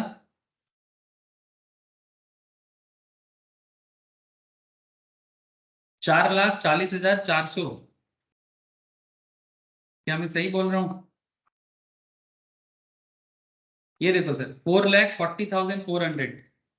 अब पीजीबीपी जिन्होंने कर लिया उनको पता जरूर होगा, जो नहीं किया उन्हें थोड़ा सा दिक्कत होगा। दिक्कत मतलब सर ज्यादा कुछ भी दिक्कत नहीं है एक्चुअली। कुछ क्या है पीजीबीपी में, पीएल को रेक्टिफाई करना होता है। अब आपको कैसे पता कि इसमें गड़बड़ है? मतलब इस पर्टिकुलर क्वेश्चन के अंदर मतलब पीएल कैलकुलेशन में गड़बड़ है, ये कौन बोला? सर कोई नहीं बोला। देखो, पीएल बनाते हैं नॉर्मली अकाउंट्स, ठीक है, और इनकम टैक्स अपने हिसाब से बात करता है। अब बिजनेसमैन जब अपना पीएल बनाता है ना, अकाउंट्स रेडी करता है, वो हमेशा कोशिश यही करता है कि मेरा प्रॉफिट कम हो जाए और हम कम टैक्स दें, या कभी कभी दोनों दूसरा भी सोचता है कि मेरा प्रॉफिट ज्यादा हो जाए, मैं ज्यादा टैक्स दूं। सर ऐसा क्यों? कम के बारे में तो समझ में आ गया, ज्यादा करके क्या फायदा? क्या कोई बता सकते हो ज्यादा टैक्स देके क्या फायदा? तो वेरी अनकॉमन क्वेश्चन। স্যার ইনকামকে বাড়িয়ে শো করবে, তাহলে ইনকাম বাড়িয়ে শো করলে শেয়ার হোল্ডার বাড়বে কোম্পানিতে। अरे very good sir, very good sir. It's a little bit uncommon concept, but ऐसा भी कोई कोई करता है सर, अपना इनकम को कुक करता है, प्रॉफिट कुक करना बोलते हैं, ऐसा हुआ है सर। सत्यम कंप्यूटर्स बोल के एक बड़ा कंपनी था, ठीक है, रिसेंटली अदानी को लेकर भी कुछ ऐसा बातचीत चल रहा है सर। अदानी का केस थोड़ा अलग है सर, फ्रॉड नहीं है मेरे को लगता है, बट आगे आगे देखो क्या है। तो पॉइंट इज दैट कि क्या करते हैं, कभी कभी कंपनी अपना प्रॉफिट कुक करता है। रिसेंटली बाइजू ने भी दिखाया इसी तरह से, अपना प्रॉफिट को कुक करता है, जितना प्रॉफिट है नहीं उससे ज्यादा प्रॉफिट शो करके। हाँ सर, कैसे कर देता है सर? ऑडिटर की हेल्प के बिना दुनिया में कुछ भी संभव नहीं होता, ठीक है। तो ऑडिटर क्यों कर देता है सर? आप समझ गए होंगे क्यों कर देता है, ठीक है, मैं ज्यादा बोलूंगा नहीं। मतलब ऑनेस्टी जहां पर थ्रेड में आता है, जहां पर ऑनेस्टी थ्रेड में आ जाता है, वहां पर कुछ भी हो सकता है। पॉइंट इज दैट कि স্যার प्रॉफिट, প্রফিট বাড়িয়ে তো লং টার্মে কোম্পানি বাঁচবে। सर बात लॉन्ग टर्म का तो है नहीं ना, matter is about short term में हमें कितना पैसा ज्यादा मिलेगा। पहला बात तो प्रॉफिट, अगर आप कुक कर रहे हो, कुक करना मतलब जो प्रॉफिट आपको हुआ नहीं है आप उससे ज्यादा प्रॉफिट बताना चाहते हो, इसलिए ताकि शेयर होल्डर आपका पीएल बैलेंस शीट देख के बड़ा खुश हो जाए कि कंपनी का ग्रोथ बहुत हाई है। और बहुत हाई ग्रोथ देख के मतलब और भी शेयर होल्डर, मतलब न्यू न्यू शेयर होल्डर या जो भी एग्जिस्टिंग है वो और शेयर खरीदेगा कंपनी का, ठीक है। या जो न्यू शेयर होल्डर है, जो प्रोस्पेक्टिव शेयर होल्डर है, वो कंपनी के शेयर में और पैसा डालेगा, ठीक है। और पैसा डालेगा तो कंपनी के पास पैसा आएगा। अब कंपनी के पास पैसा आएगा तो वो नॉर्मली उसको क्या लगता है कि अभी मुझे अगर थोड़ा ज्यादा कैपिटल हो जाए तो मैं लॉन्ग टर्म में इसको एडजस्ट कर लूंगा। बट जब क्या होता है ना, हम लोग कई बार क्या होता है कि इतना ज्यादा रिस्क ले लेते हैं और बाद में अगर बिजनेस पे वो रिटर्न नहीं आता है तो हम शेयर होल्डर को भी रिपे नहीं कर पाते और लोन वगैरह में भी रिपे करने में दिक्कत होता है। फिर सवाल सामने आ जाता है ना कि भाई अगर बिजनेस 2 दिन पहले इतना प्रॉफिटेबल चल रहा था तो आज लोन रिपे करने में इतना दिक्कत क्यों? इसका मतलब क्या है कि वो गड़बड़ में फंस गया। तो अगर दिन खराब जब आएगा ना तो कुछ भी हो सकता है सर, लेकिन अच्छा समय पे लोगों को समझ में नहीं आता, ठीक है। अच्छा समय पे उनको लगता है हम कुछ भी करें सब एडजस्ट कर लेंगे, ठीक है। तो ये सब चीज आप लोग समझ पा रहे हो, शायद समझ पा रहे हो मेरे हिसाब से, ठीक है। लेकिन जितना और समय जाएगा अपने एक्सपीरियंस के थ्रू से आप लोग भी समझ पाओगे सर, ठीक है। जैसे देखना कुछ लोग ऑनलाइन में मैं देखा हूँ यूट्यूब हो या फिर गूगल में, अब देखना मतलब बहुत जल्दी जल्दी रिव्यूज बढ़ जाता है, व्यूज बढ़ जाता है। आप लोगों को पता है आजकल ऐसा कंपनी भी आया है जो दूसरे, मानो कि किसी ने एक यूट्यूब चैनल बनाया, तो यूट्यूब चैनल बनाया या फिर किसी ने एक गूगल में अपना एक बिजनेस को लिस्टिंग किया, तो लोगों को लगता है कि उसका व्यूज बढ़े, उसका सब्सक्राइबर बढ़े। तो कुछ कंपनीज ऐसा कर रहा है, आपसे पैसा लेके आपका व्यूज बढ़ा रहा है, ठीक है, आपका सब्सक्राइबर बढ़ा रहा है, ठीक है, ताकि लोगों को लगे कि भाई ये अच्छा है, ठीक है। लेकिन ये जो मैनिपुलेटिव टेक्निक है, पैसा देके रिव्यू बढ़ाना, पैसा देके सब्सक्राइबर बढ़ाना, ये लॉन्ग टर्म में प्रॉब्लम तो हो ही सकता है, नो डाउट सर, ठीक है। तो ये भी आजकल एक बिजनेस हो गया है कि दूसरे से पैसा लेके उसका रिव्यूज बढ़ा दो, उसका व्यूज बढ़ा दो। कुछ लोग तो कुछ कुछ बॉलीवुड सेलिब्रिटीज टाइप जो होते हैं ना, हॉलीवुड बॉलीवुड जो भी, वो अपना ट्विटर अकाउंट में फॉलोअर्स भी पैसा देके खरीदते हैं, ठीक है, क्योंकि फॉलोअर्स रहेगा तो फिर उनका मार्केट बना रहे हैं। तो ऐसा ऐसा चलता है sir. I hope you understand कि मैनिपुलेटिव टेक्निक बहुत सारे चीजों में यूज किया जाता है।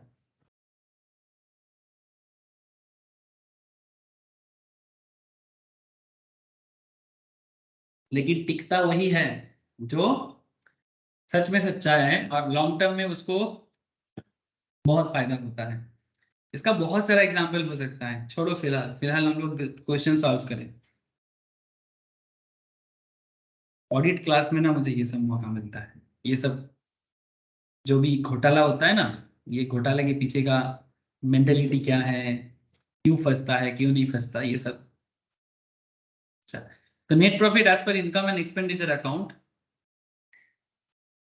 जो भी आया इसको ना थोड़ा सा एडजस्ट करना पड़ेगा, इससे कुछ चीजें लेस करना पड़ता है। आप ऐसा लिख दो, item of income to be treated separate. कुछ इनकम है जिसे पीएल में नहीं आना चाहिए था, मतलब पीजी इनकम एक्सपेंडिचर में नहीं आना चाहिए था लेकिन आ गया है। जैसे कि रेंट रिसीव्ड।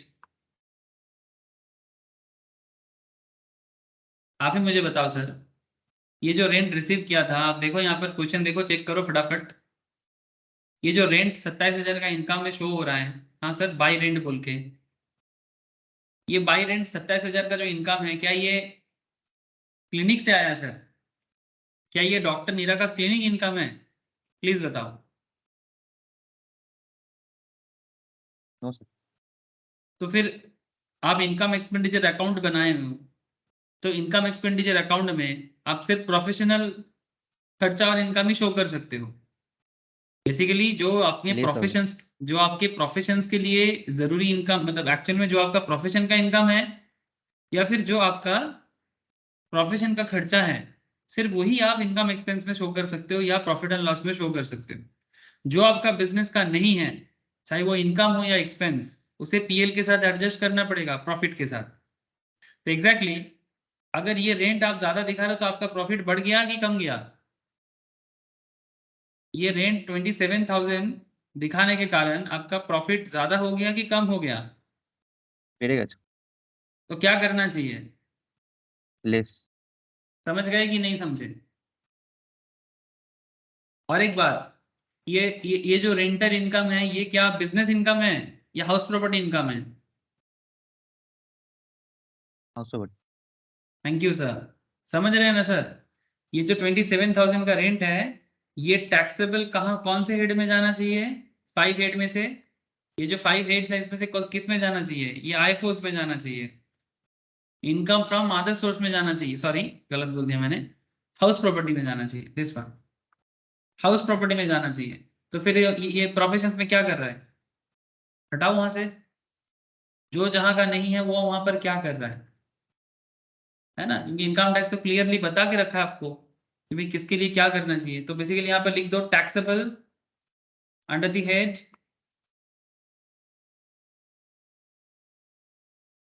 एचपी।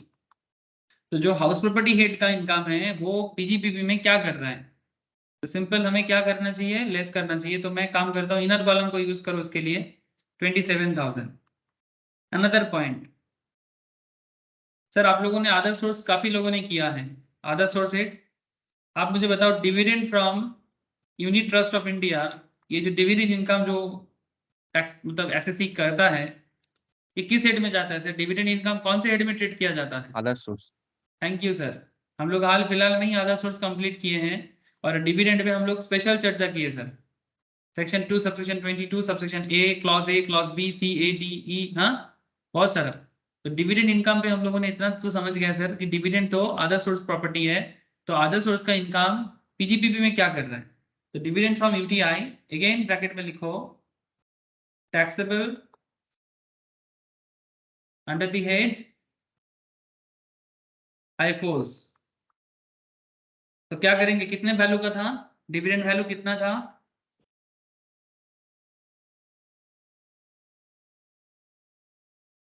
10500। 10,500।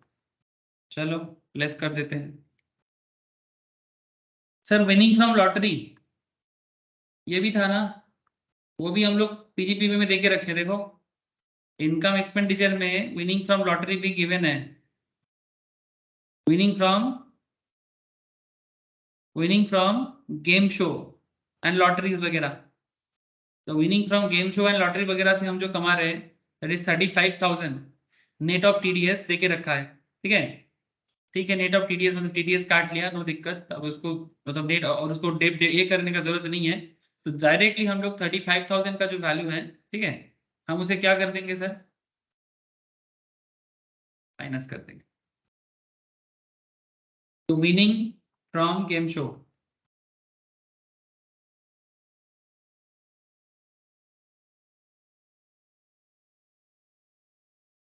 सर ये कौन सा हेड का है बोलो? Other source casual income. Thank you sir. Other source casual income, taxable under the head IFOS, taxable under the head IFOS, income from other source. तो जो अदर सोर्स हेड में जाना चाहिए वो यहाँ पर क्या करेगा? अनदर एक पॉइंट था पीजीपी मतलब इनकम एक्सपेंस में, इनकम में और एक स्पेशल पॉइंट था, that is income tax refund. सिर्फ इनकम टैक्स रिफंड भी अदर सोर्स होता है। ठीक है, तो हमें इनकम टैक्स रिफंड जो मिलता है ना, वो हमें नहीं दिखाना चाहिए। तो इनकम टैक्स रिफंड भी मेरा एड लेस हो जाएगा, जो मेरे इनकम को बढ़ा रहे सर, 5450 का। ठीक है सर, टोटल करो जितना भी आइटम टीएल में प्रॉफिट को इंक्रीज कर चुका है, वो सभी आइटम को माइनस करके बताओ टोटल कितना अमाउंट होगा। मतलब ये सभी अमाउंट को टोटल करके 4,40,400 से माइनस करना है। तो पहले टोटल बताओ कितना है? 27 प्लस 10,500 प्लस 35,000 प्लस 5450, 77,950। क्या सही हुआ है मेरा? देखो तो एक बार। Yes sir. 77,950। अब 4,40,000 जो था 4,40,400 से आप इस आइटम को माइनस करो, और माइनस करके जो होता है उसका आउटर में लिखो, या फिर अभी आउटर में लिखने का जरूरत नहीं है, रुक जाओ थोड़ा, एक काम करो, माइनस करके इसको यहीं पर लिख दो, नीचे लिख दो, आउटर में लिखने का जरूरत नहीं है, नीचे ही लिख दो। कितना हो जाएगा? 3 लाख कितना होगा? 362450। 362450। चलो थैंक यू। अच्छा, तो इतना समझ गए हम लोग, लेकिन अभी भी कुछ बातें बाकी हैं। जैसे कि कुछ एक्सपेंडिचर है जो मुझे पीएल में अलाउ करना चाहिए था, बट हमने प्रॉपरली नहीं किया। ठीक है, जैसे कि डिप्रिसिएशन का सबसे इंपॉर्टेंट जो कॉन्सेप्ट है, वो हमें अलाउ करना चाहिए था बट हमने नहीं किए। तो अगर हमने कोई डिप्रिसिएशन को प्रॉपरली अलाउ नहीं किए तो उसे हम लोग कर लेंगे। अभी मैं बताता हूँ आपको, पहले करो आप, फिर समझा देता हूँ। मतलब दिस इज अलाउबल एक्सपेंडिचर, मतलब ये एक्सपेंडिचर होना चाहिए पीएल में, ठीक है, बट नहीं हुआ है। जैसे कि depreciation on clinic equipment, depreciation on clinic equipment on rupees कितने का है देखो तो एक बार। एक WDP था 5 लाख का, और अनदर एक परचेस किया था कितने का रे? 2 लाख। ये देखो 5 लाख का 1 अप्रैल 2021 में WDP था 5 लाख का, और 7 दिसंबर 2021 में एक एक्वार्ड किया था 2 लाख का, ठीक है, न्यूली। याद रखना सर ये डेट, 1 अप्रैल से जो वैल्यू जो मशीन चल रहा है ये तो पूरा साल भर चल रहा है सर। डेट क्यों वाइटल है बोलो तो? क्योंकि डेट के ऊपर डिपेंड करके डिप्रिसिएशन साल भर का अप्लाई करे कि हाफ ईयरली करे, ये डिपेंड करता है। 1/4/21 से 31 मार्च जो हमारा ईयर एंडिंग है, ठीक है, 31 मार्च 2022, ये तो पूरा ईयर होता है, लेकिन मतलब ये पूरा 1 ईयर चार्ज करेंगे, है ना। लेकिन 7 दिसंबर 2021 से 31 मार्च 2022 तक क्या एक साल होता है या कितना महीना होता है? 6 मंथ्स होता है कि उससे कम होता है? दिसंबर से मार्च 6 मंथ्स हो जाता है क्या? ना। तो ये बात याद रखें सर, ये पीजीपीपी में भी हम लोग सॉल्व करते हैं कि जब कोई पर्टिकुलर डिप्रिसिएशन चार्ज करते हैं, अगर कोई एसेट 6 मंथ्स के ऊपर जाता है तो उसमें फुल ईयर चार्ज होता है। अगर 6 मंथ्स के कम पुट टू यूज है, पुट टू यूज मतलब मशीन यूज करने का जो टाइम पीरियड 6 मंथ्स या 180 डेज से कम है, ठीक है, बात समझे, 180 डेज से अगर कम पुट टू यूज है तो उसमें आधा अमाउंट ऑफ डिप्रिसिएशन चार्ज होता है, ठीक है। और नॉर्मली जो इक्विपमेंट होता है इसमें स्टैंडर्ड रेट क्या है बोलो तो? इक्विपमेंट वगैरह में स्टैंडर्ड रेट कितना है? 15%। Thank you sir, 15%, very good. ठीक है, ये सभी डिस्कशंस मैंने हाल फिलहाल में पीजीपीपी में किया, ठीक है। जिन लोगों का पीजीपीपी हुआ है वो लोगों को बहुत अच्छे से समझ में आ रहा है, जिनका नहीं हुआ वो बाद में अच्छे से समझ लेना है, ये समझो, ठीक है। तो चलो इसको डील कर लेते हैं।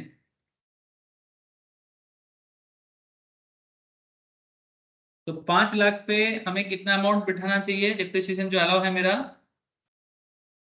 5 लाख पे 15%, तो 5 लाख पे 15% मतलब @15%, ठीक है। तो कितना होता है सर? 75,000, 75,000। और ऑन रुपीज 2 लाख, 2 लाख पे क्या 15% लगाएंगे या उससे कम लगाएंगे? 15% सेकंड इंटू में 50%। 15% का 50, या फिर हम लोग डायरेक्टली 7.5% लगा देते हैं, है ना, जिसका मतलब है कि 15% ऑफ 50%, ठीक है। 15% को आधा करके लगाएंगे, बिकॉज पुट टू यूज 180 से कम है। अब इसको भी ब्रैकेट में लिख सकते हो कि क्यों ऐसा हुआ, ठीक है। On equipment acquired during the year in December 21, C, मतलब Dr. Meera, C is entitled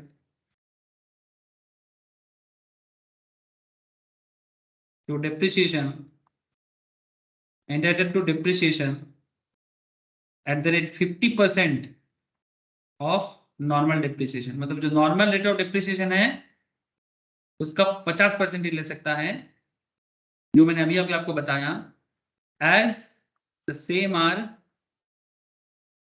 same are put to use for less than 180 days during the year. Less than 180 days during the year.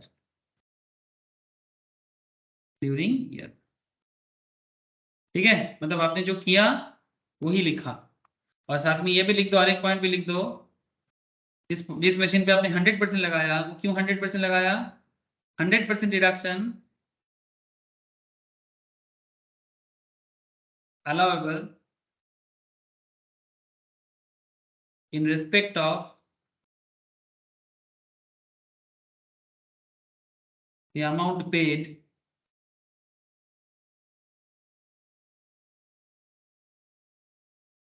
अच्छा, इसको अलग से लिखाते हैं sir. ये जो एक क्वेश्चन के अंदर एक कॉन्सेप्ट था ना सर, ये जो साइंटिफिक रिसर्च के कारण पे किया था, हाँ सर, साइंटिफिक रिसर्च के कारण एक पे किया था डॉक्टर नीरा ने, कितना पे किया था? Amount paid to scientific research association approved under section 35। ये profits and gains in PGBP का ही एक सेक्शन है जिसमें सेक्शन 35 आता है। जब हम लोग पीजीबीपी पढ़े हैं या पढ़ेंगे, ठीक है, तब आप देखेंगे कि वहां पर सेक्शन 35 आता है, और सेक्शन 35 के तहत अगर कोई साइंटिफिक रिसर्च की जो अप्रूवल साइंटिफिक रिसर्च है, मतलब जो सरकार की तरफ से अप्रूव करके रखा है कि यहाँ साइंटिफिक रिसर्च में अगर कोई डोनेशन करता है या कोई अमाउंट पे करता है, तो पूरा अमाउंट ही आप माइनस कर सकते हो। किसी किसी जगह में कुछ लिमिट है, लेकिन इन दिस केस ये 100% डिडक्शन करने का अलाउबिलिटी है सर। ठीक है, तो ये 1.5 लाख का जो खर्चा है ना, ये 1.5 लाख तक का पूरा खर्चा अलाउ करता है आपको। ठीक है, तो ये डिडक्शन मिल जाएगा।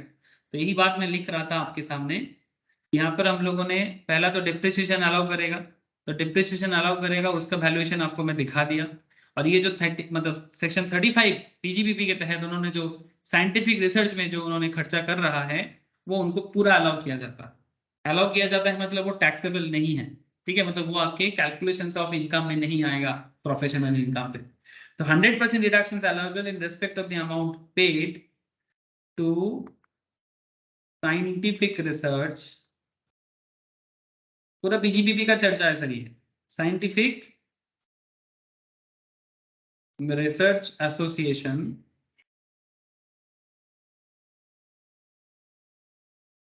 अलाउबल ठीक है। सिंस, ये भी लिख लो, सिंस और एज जो भी लिखना है, since whole of the amount already debited to income expenditure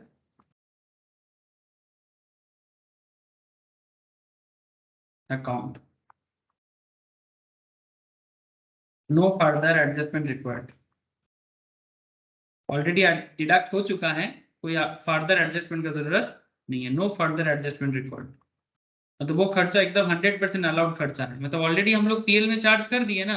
hello, बात समझ रहे कि नहीं समझ रहे? ये ऑलरेडी पीएल में डेबिट हुआ है 1.5 लाख का, तो 1.5 लाख ऑलरेडी हम पीएल में दिखा चुके हैं, और उसके बेसिस में मेरा प्रॉफिट कैलकुलेट हो चुका है।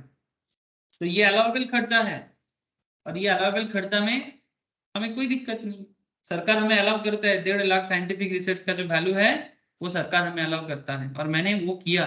लेकिन फिर भी अब आप बोलोगे सर तो फिर ये लिखने का जरूरत क्यों पड़ा? अरे सर जरूरी है ना, क्योंकि इस तरह का साइंटिफिक रिसर्च अलाउड है कि नहीं है आपको इसका बताना चाहिए एग्जामिनर को, तो इसीलिए आपने बता दी। देखो कुछ चीजें तो नॉर्मल में समझ में आता है, medicine consume, staff salary, office consumable, है ना, ये कुछ चीजें समझ, रेंट पेड समझ में आता है। ठीक है, एडमिनिस्ट्रेटिव एक्सपेंसेस इसमें भी कुछ गड़बड़ है ना, वो बताते हैं आपको। एडमिनिस्ट्रेटिव एक्सपेंस में कुछ गड़बड़ है, छुपा हुआ है गड़बड़, वो गड़बड़ को भी ठीक करना होगा।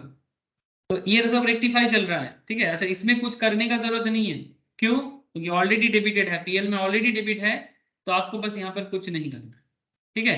100%। तो कुल मिला के हम लोगों ने वो अमाउंट लेस कर दिया, जैसे कि डिप्रिसिएशन जो भी है वो लेस कर दिए, ठीक है। डिप्रिसिएशन इनकम टैक्स के हिसाब से भी अलग होता है, अगर बोलेगा तो वो भी करना पड़ता है, बट नॉर्मली डिप्रिसिएशन हम लोग पीएल में दिखे नहीं यहाँ पर, है ना, तो हमें उसको करना पड़ा। तो आप यहाँ पर क्या करोगे फिर? 75,000 और 7.5% का कितना है सर? 15,000। 75,000 और इधर 2 लाख का 7.5%, 15,000, तो 75 एंड 15 कितना होता है टोटल? ये दोनों मिलके होता है आपका 90,000। तो आप दोनों मिला के 90,000 पुट करो, इन मिडिल कॉलम में दे दो 90,000, ठीक है। और जो भी वैल्यूएशन आया आपका उसको आप माइनस कर दो, इससे, इस अमाउंट से 3,62,450 से ये माइनस होगा। क्या माइनस किया हम लोग? अलाउेबल एक्सपेंस को माइनस किए, जो अलाउेबल एक्सपेंस है, इसमें depreciation as per section 10 subsection 32 हम लोगों ने माइनस किया, ठीक है, पीजीबीपी के तहत। और ये भी अमाउंट जो है ये भी माइनस करना चाहिए था, बट ऑलरेडी डेबिट कर चुके हैं, तो अलग से कोई एडजस्टमेंट करने का जरूरत नहीं है।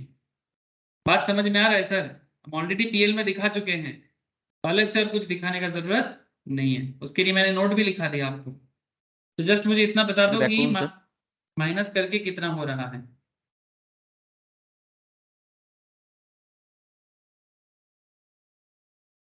जो लोग पीजीबीपी नहीं किया अभी तक, हो सके तो एक बार बैकअप से पीजीबीपी कर लो सर। एक बार बैकअप क्लासेस से लिंक लेके पीजीबीपी एक बार पूरा कंप्लीट कर लो। 10-12 लेक्चर है पीजीबीपी का, एक बार कंप्लीट कर लो, फिर बाद में लाइव करना है तो फिर से लाइव कर लेना। लेकिन जितना हो सकता है कवर करके रखो, अपने टाइम बढ़ाओ, जितना पढ़ोगे उतना अच्छा सर, ठीक है। 3 बार 4 बार रिवाइज हो जाए आप लोगों के ही अच्छा है सर। हाँ लाइव भाई में करो। Okay sir. अच्छा, तो माइनस करके कितना होगा वो तो बता दे सर। 2,72,450। 2,72,450। वेरी गुड सर, ठीक है। अच्छा, अभी भी कुछ काम बाकी है क्या? अरे बाकी है सर, रुको, अभी तो पार्टी शुरू हुई है, पार्टी खत्म होने में टाइम लगेगा। पढ़ने के टाइम पे ऐसा लगता है कि कब खत्म होगा पढ़ाई, लेकिन जब पार्टी करते हैं तब ऐसा लगता है पार्टी खत्म क्यों हो रहा है और क्यों नहीं चल। यही फर्क हो जाता है ना सर, ये सब बात क्यों करते हो आप? बीच बीच में मेरा दिमाग खराब हो जाता है। अच्छा, अब ऐड करना है कुछ आइटम, आइटम ऑफ एक्सपेंस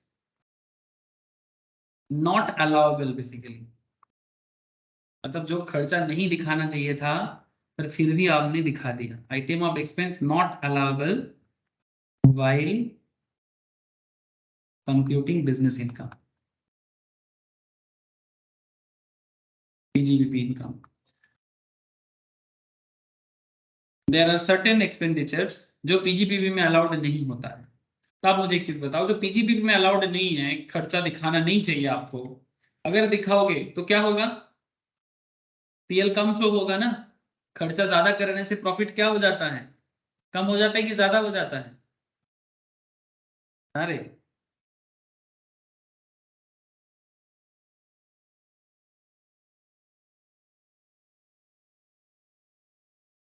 अरे, खर्चा ज्यादा दिखाने से प्रॉफिट ज्यादा होता है कि कम होता है? कम हो गए। Thank you sir. प्रॉफिट कम हो जाएगा तो उसको क्या करना है? ऐड बैक कर देना है प्रॉफिट के साथ। तो rent for a residential accommodation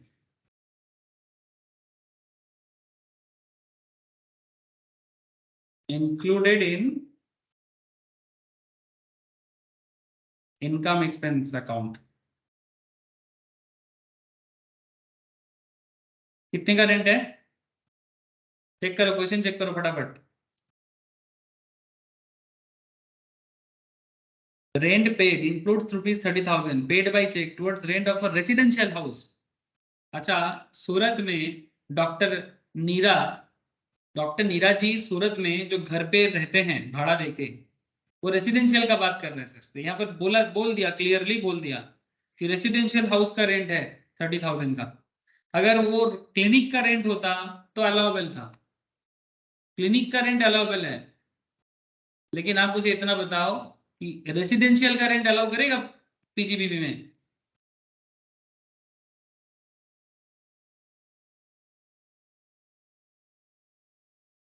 क्योंकि रेसिडेंशियल रेंट तो आपका पर्सनल खर्चा है। सोचो एक बार, बिजनेस का खर्चा थोड़ी है वो। आप अपने पर्सनल लेवल में घर भाड़ा लेके रहते हो, इसके साथ बिजनेस का क्या कनेक्शन? अगर आप कोई जगह में बिजनेस करते हो और उसका रेंट देते हो, वो आप जरूर बिजनेस में माइनस कर सकते हैं या प्रोफेशन में माइनस कर सकते हैं। यस और नो? बोलो सर, बात पे लॉजिक है कि नहीं?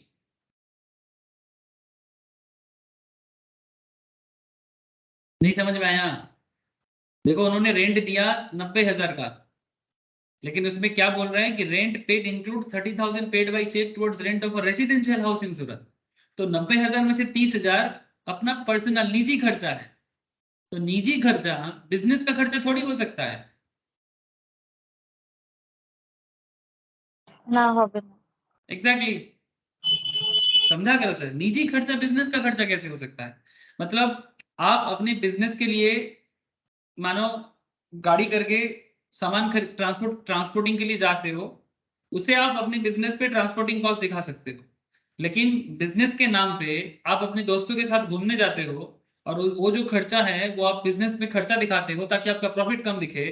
ऐसा कभी भी इनकम टैक्स आपको अलाउ करेगा? तो दोस्तों के साथ घूमने जाना या फैमिली के साथ घूमने जाना आपका निजी खर्चा है।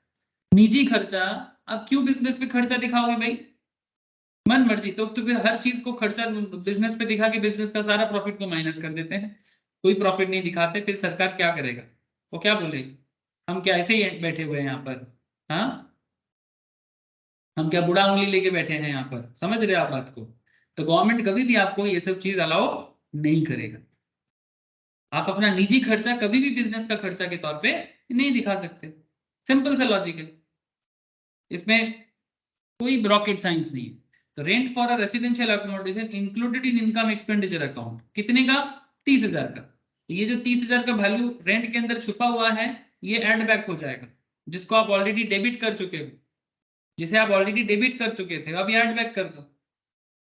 ऐड बैक करने से ऑटोमेटिकली रेक्टिफाई हो जाएगा। और एक चीजें हैं सर यहाँ पर, और एक चीज है, municipal tax paid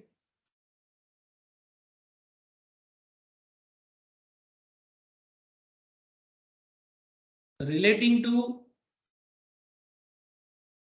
residential house at Surat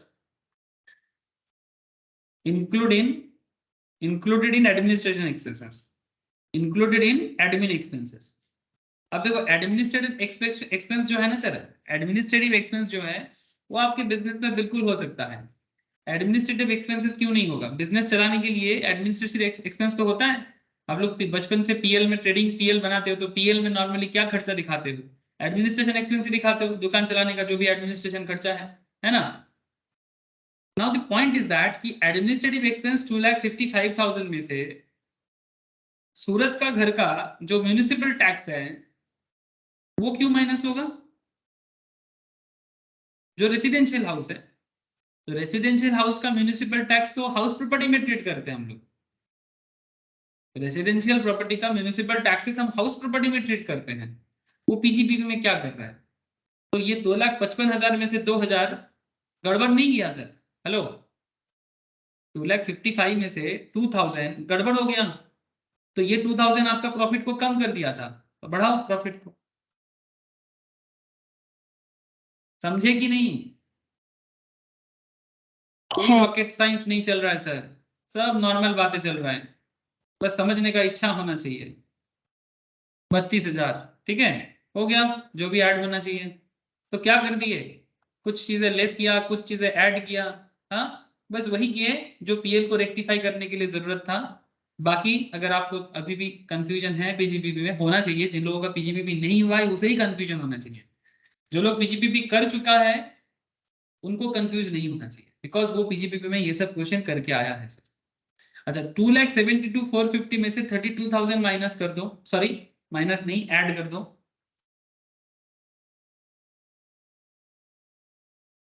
add करके बताओ जरा कितना हो रहा है। 3,04,450। 3,04,450। Thank you sir. लेकिन अभी भी काम खत्म नहीं हुआ सर। हाँ, मैं बोला ना आपको, पार्टी तो अभी शुरू हुई है। Point number 4, income from other source. 3 head complete किया हम लोगों ने। अब हम लोग इनकम फ्रॉम अदर सोर्स के बारे में बोलने जा रहे हैं सर। क्वेश्चन के अंदर आप देखे होंगे इनकम फ्रॉम अदर सोर्स भी है ना। जैसे कि आप देखो, चेक करो, interest on income tax refund. Income tax refund जो आपको मिला है ना, जिसपे जो इंटरेस्ट मिला है, ठीक है, देखो सर, आपको टोटल इनकम टैक्स में रिफंड मिला है 5,000 का प्रिंसिपल है, 450 का इंटरेस्ट। तो 5,000 तो आपका ही, आपका आपने एक्स्ट्रा दे दिया था इनकम टैक्स, आपको वो लौटा दिया है ना sir. Try to understand. Income tax ने जो आपको रिफंड दिया, ये देखो, income tax refund, income expenditure में by income tax refund 5450, principal 5,000 का, इंटरेस्ट 450 का। Look at this point sir. इसमें जो 5,000 आपको लौटा है, ये 5,000 तो आपका ही है, आपको लौटा, ये आपका इनकम थोड़ी है। हेलो, 5,000 आपने ज्यादा दे दिया था, उसने आपको रिफंड कर दिया, ये आपका इनकम थोड़ी हुआ सर। लेकिन 450 में जो इंटरेस्ट दिया वो आपका इनकम तो हुआ ना।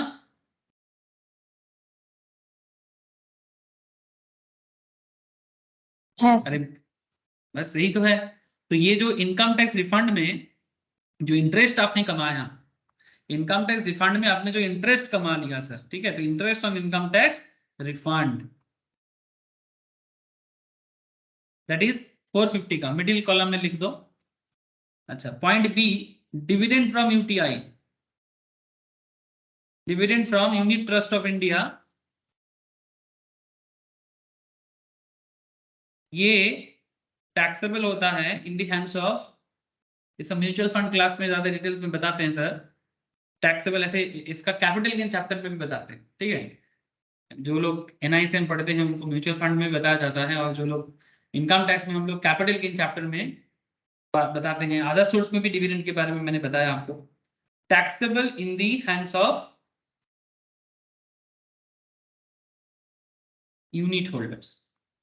यूनिट होल्डर्स मतलब, जो पहली बार सुन रहे हो, यूनिट होल्डर्स का मतलब शेयर, जैसे हम लोग शेयर मार्केट में इन्वेस्ट करते हैं, तो शेयर मार्केट में इन्वेस्ट करके हम शेयर होल्डर बनते हैं, और म्यूचुअल फंड में इन्वेस्ट करके हम यूनिट होल्डर बनते हैं। म्यूचुअल फंड में शेयर नहीं होता, म्यूचुअल फंड में यूनिट होता है।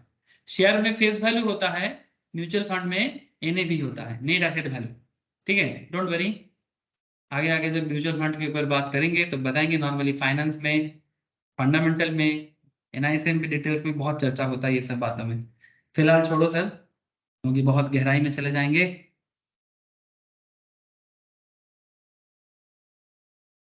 Winning from TV game show. TV game show में आपने 35,000 कमाया था, लेकिन उसमें टैक्स भी था आपका 15,000 का, जो टीडीएस आपसे काट लिया गया था, ठीक है। तो कुल मिला के आपका गेन कितना था? कुल मिला के आपका गेन था 50,000 का, ठीक है। तो वो पूरा का पूरा 50,000 ही आपसे चार्ज करेगा सर, ठीक है। पूरा का पूरा 50,000 ही आपका आधा सोर्स इनकम माना जाएगा, क्योंकि वहां पर आपको मतलब खर्चा दिखाने का कोई जगह नहीं है, ठीक है। तो winning from TV game show, जिसमें नेट ऑफ टीडीएस करके था 15,000, तो वो 15,000 ऐड बैक कर देना सर। तो कुल मिला के आपका 50,000 का total winning from TV game show. मतलब जब आप कोई गेम शो जीतोगे, मानो कि आपने केबीसी में 1 करोड़ जीता, या फिर ड्रीम इलेवन में आपने 1 करोड़ जीता, है ना सर। ड्रीम इलेवन वगैरह खेलते कि नहीं खेलते? ऐसे ज्यादा नहीं खेलना चाहिए, अगर आप लोग नशा कर देते हो तो। ऐसे मानो कि आप ड्रीम इलेवन में खेलना चाहते हो, ठीक है, तो यहाँ पर ये देखो, यहाँ पर बहुत सारे अलग अलग टीम बना के हम लोग खेल सकते हैं। मैं कभी कभी खेलता हूँ सर, क्योंकि मुझे क्रिकेट का नॉलेज है। मैं हारता बहुत कम हूँ, बट अभी तक वो करोड़ों वाला कुछ हुआ नहीं सर। लेकिन उसके लिए नहीं, मैं थोड़ा सा ऐसे ही खेलता हूँ। करोड़ों मिले ना मिले वो तो सब बहुत बहुत टफ कंपटीशन होता है, ठीक है। लेकिन कभी कभी मैं ट्राई करता हूँ, जब मुझे थोड़ा टाइम मिलता है, मुझे चलो थोड़ा ड्रीम इलेवन खेलते हैं, कि मेरा प्लेयर रन बनाते हैं कि नहीं, वो विकेट लेते हैं कि नहीं। अगर बना दिया, विकेट ले लिया तो ठीक है। आज तक मैंने लॉस भी खाया, मतलब पूरा उल्टा हुआ, ऐसा भी हुआ है, बट प्रॉफिट ज्यादा रहा, ठीक है, मतलब गेन किया। दैट इज डिफरेंट बात सर। बट बात इतना समझो कि यहाँ पर आप जो भी जीतोगे, स्पेशली 10,000 के ऊपर अगर आप जीतते हो, ठीक है, जैसे फैंटेसी क्रिकेट बोलते हैं, ये सब बेटिंग गेम है सर, ठीक है। अगर आप 10,000 के ऊपर जीतते हो, जो भी वैल्यू जीतोगे, अगर मानो 1 करोड़ जीत गया आपने, तो 1 करोड़ ही जीता माना जाएगा ना उसको। अब उसके ऊपर सरकार आपको 30% टैक्स लगाएगा, उसके ऊपर गवर्नमेंट आप पे 30% लगाएगा, तो आपके हाथ में आएगा 70 लाख। 30 लाख सरकार लेगा सर, ठीक है। केबीसी में भी सेम होता है, दादागिरी में भी जीत के आओगे वो भी सेम होगा, ठीक है। तो लेकिन जीत का अमाउंट आपके हाथ में पूरा अमाउंट ही माना जाएगा, इसलिए पूरा ऐड कर दिए। अच्छा हो गया, बस काम खत्म, पैसा हजम। लेकिन अभी भी पूरा बात खत्म नहीं हुआ। टोटल इनकम है ना सर, खत्म ही नहीं होता। हाँ सर, बचपन में एक ऐड देखा था मैंने, एडवर्टाइजमेंट बड़ा गजब था। क्या पापा, पेट्रोल खत्म ही नहीं होता। एक छोटा सा पंजाबी लड़का है ना, उसके पापा को बोल रहे हैं कि कैस्ट्रॉल ऑयल का मतलब, तो उसमें लिक्विड होता है ना, कैस्ट्रॉल जो होता है, क्या बोलते हैं उसको, जो पेट्रोल को थोड़ा सा और मजबूत करते हैं, मतलब गाड़ी का इंजन को और स्मूथ रखता है। तो बोलते क्या पापा, पेट्रोल खत्म ही नहीं होता। वैसा ही हम लोग का क्वेश्चन भी खत्म ही नहीं होता। अच्छा बताओ सर, कितना टोटल कितना हुआ? 50,000, 10,500 एंड 450, 60,950, 6950। और प्रीवियसली कितना वैल्यू था? 3,04,450। So just add this 3,04,450 and 6950, add करो।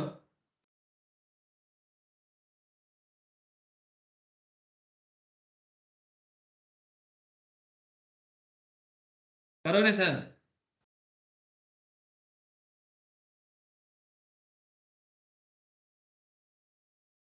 3,04,450 एंड 6950 ऐड करके कितना आया रे?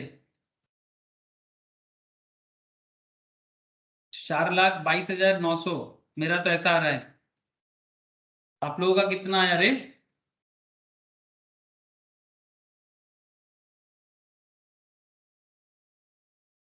सर आप लोग कनेक्टेड हो या नहीं? শুভজিৎ, অর্ক, স্নেহা, স্যার এবার আনোটে, ইনকাম সোর্সেরটা দেখাবেন আদার প্রথম। সোর্সটা? হ্যাঁ বল, এটা তো হ্যাঁ, 4 लिख। প্লাস 50,000। अच्छा ये अमाउंट, ডিভিডেন্ডটা লিখলেন। ये लिखना भूल गया सर मैं, 10,500 लिख दो। डिविडेंड में लिखना भूल गया था सर, सॉरी। 10,500।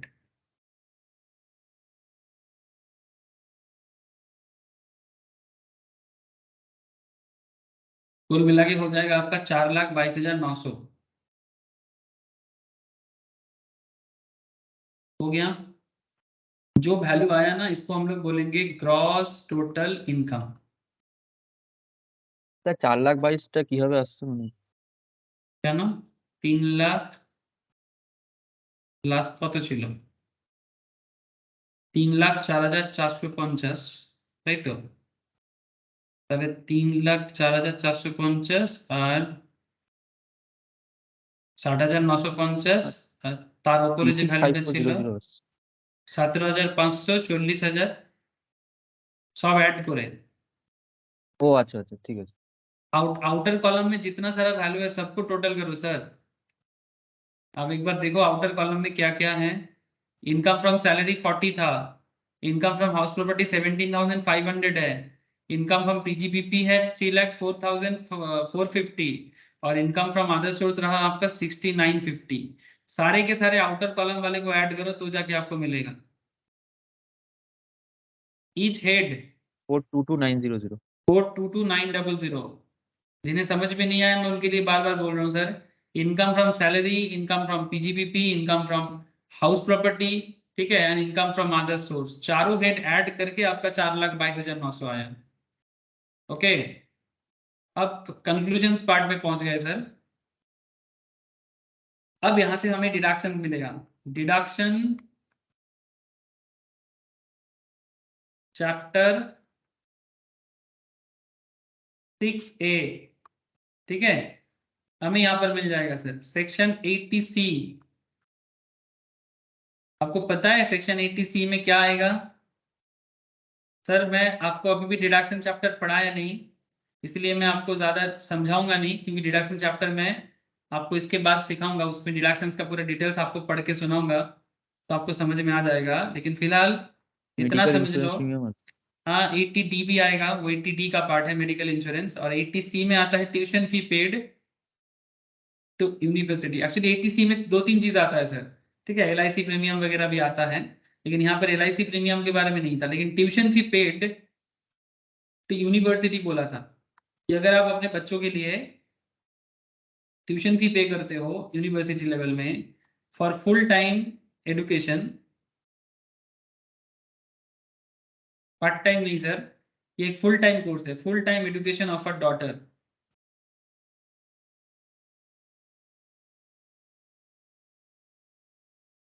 ये मैं पढ़ाऊंगा आप लोगों को, ठीक है।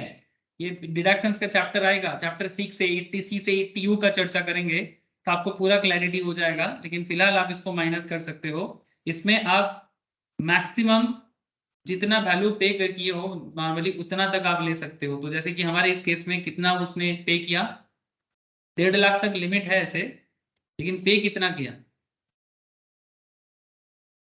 चेक करके बताओ मुझे तो।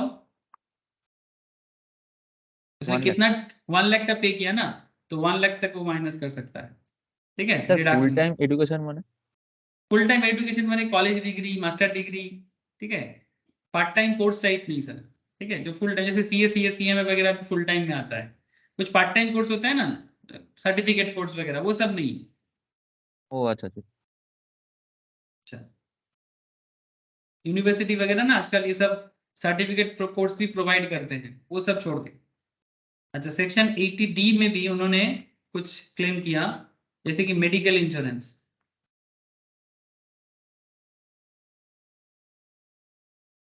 प्रीमियम फुल्ली अलाउड, पूरा का पूरा अलाउ हो जाएगा। क्यों? Since she is senior citizen.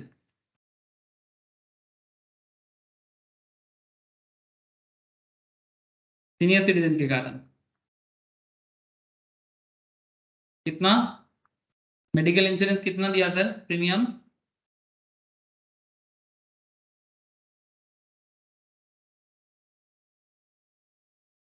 An amount of rupees 28,000 has also been paid by check on 27 March 2022 for medical insurance premium। 28,000 sir, 28,000।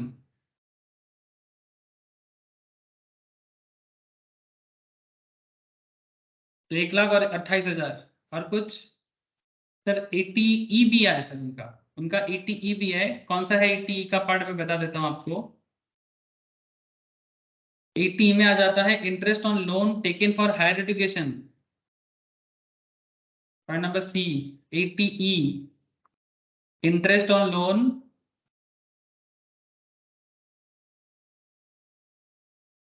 Taken for higher education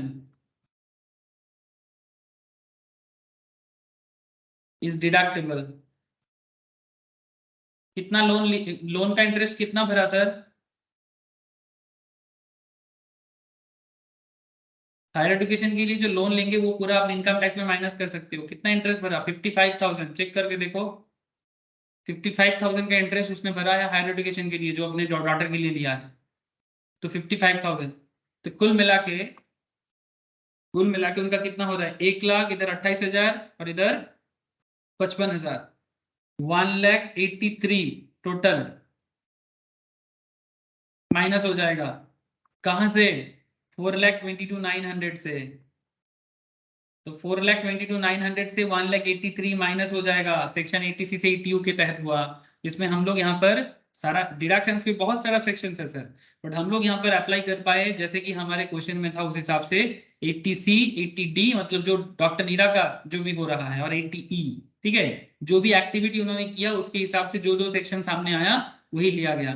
बाकी 80C से 80U का चर्चा बाकी है, कर देंगे सर। मैं देखता हूँ हो सके तो कल के क्लास में मैं आपको डिडक्शन थोड़ा पढ़ा दूँ, ठीक है। डिडक्शंस का आइडिया रहने से आपको ये डिडक्शन देने का कॉन्सेप्ट समझ में आ जाएगा। जस्ट माइनस करके बताओ कि आपका टोटल इनकम कितना होगा। 2,39,900। 2,39,900 ये होगा उनका टोटल इनकम। क्या वो टैक्सेबल इनकम में आ रहा है सर?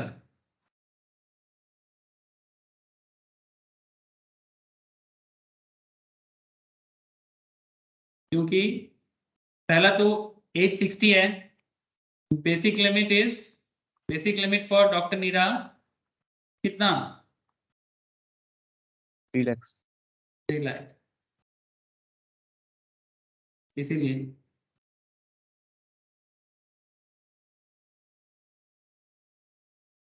समझ गए सर? ऐसे करते हैं हिसाब, ऐसे करते हैं हिसाब।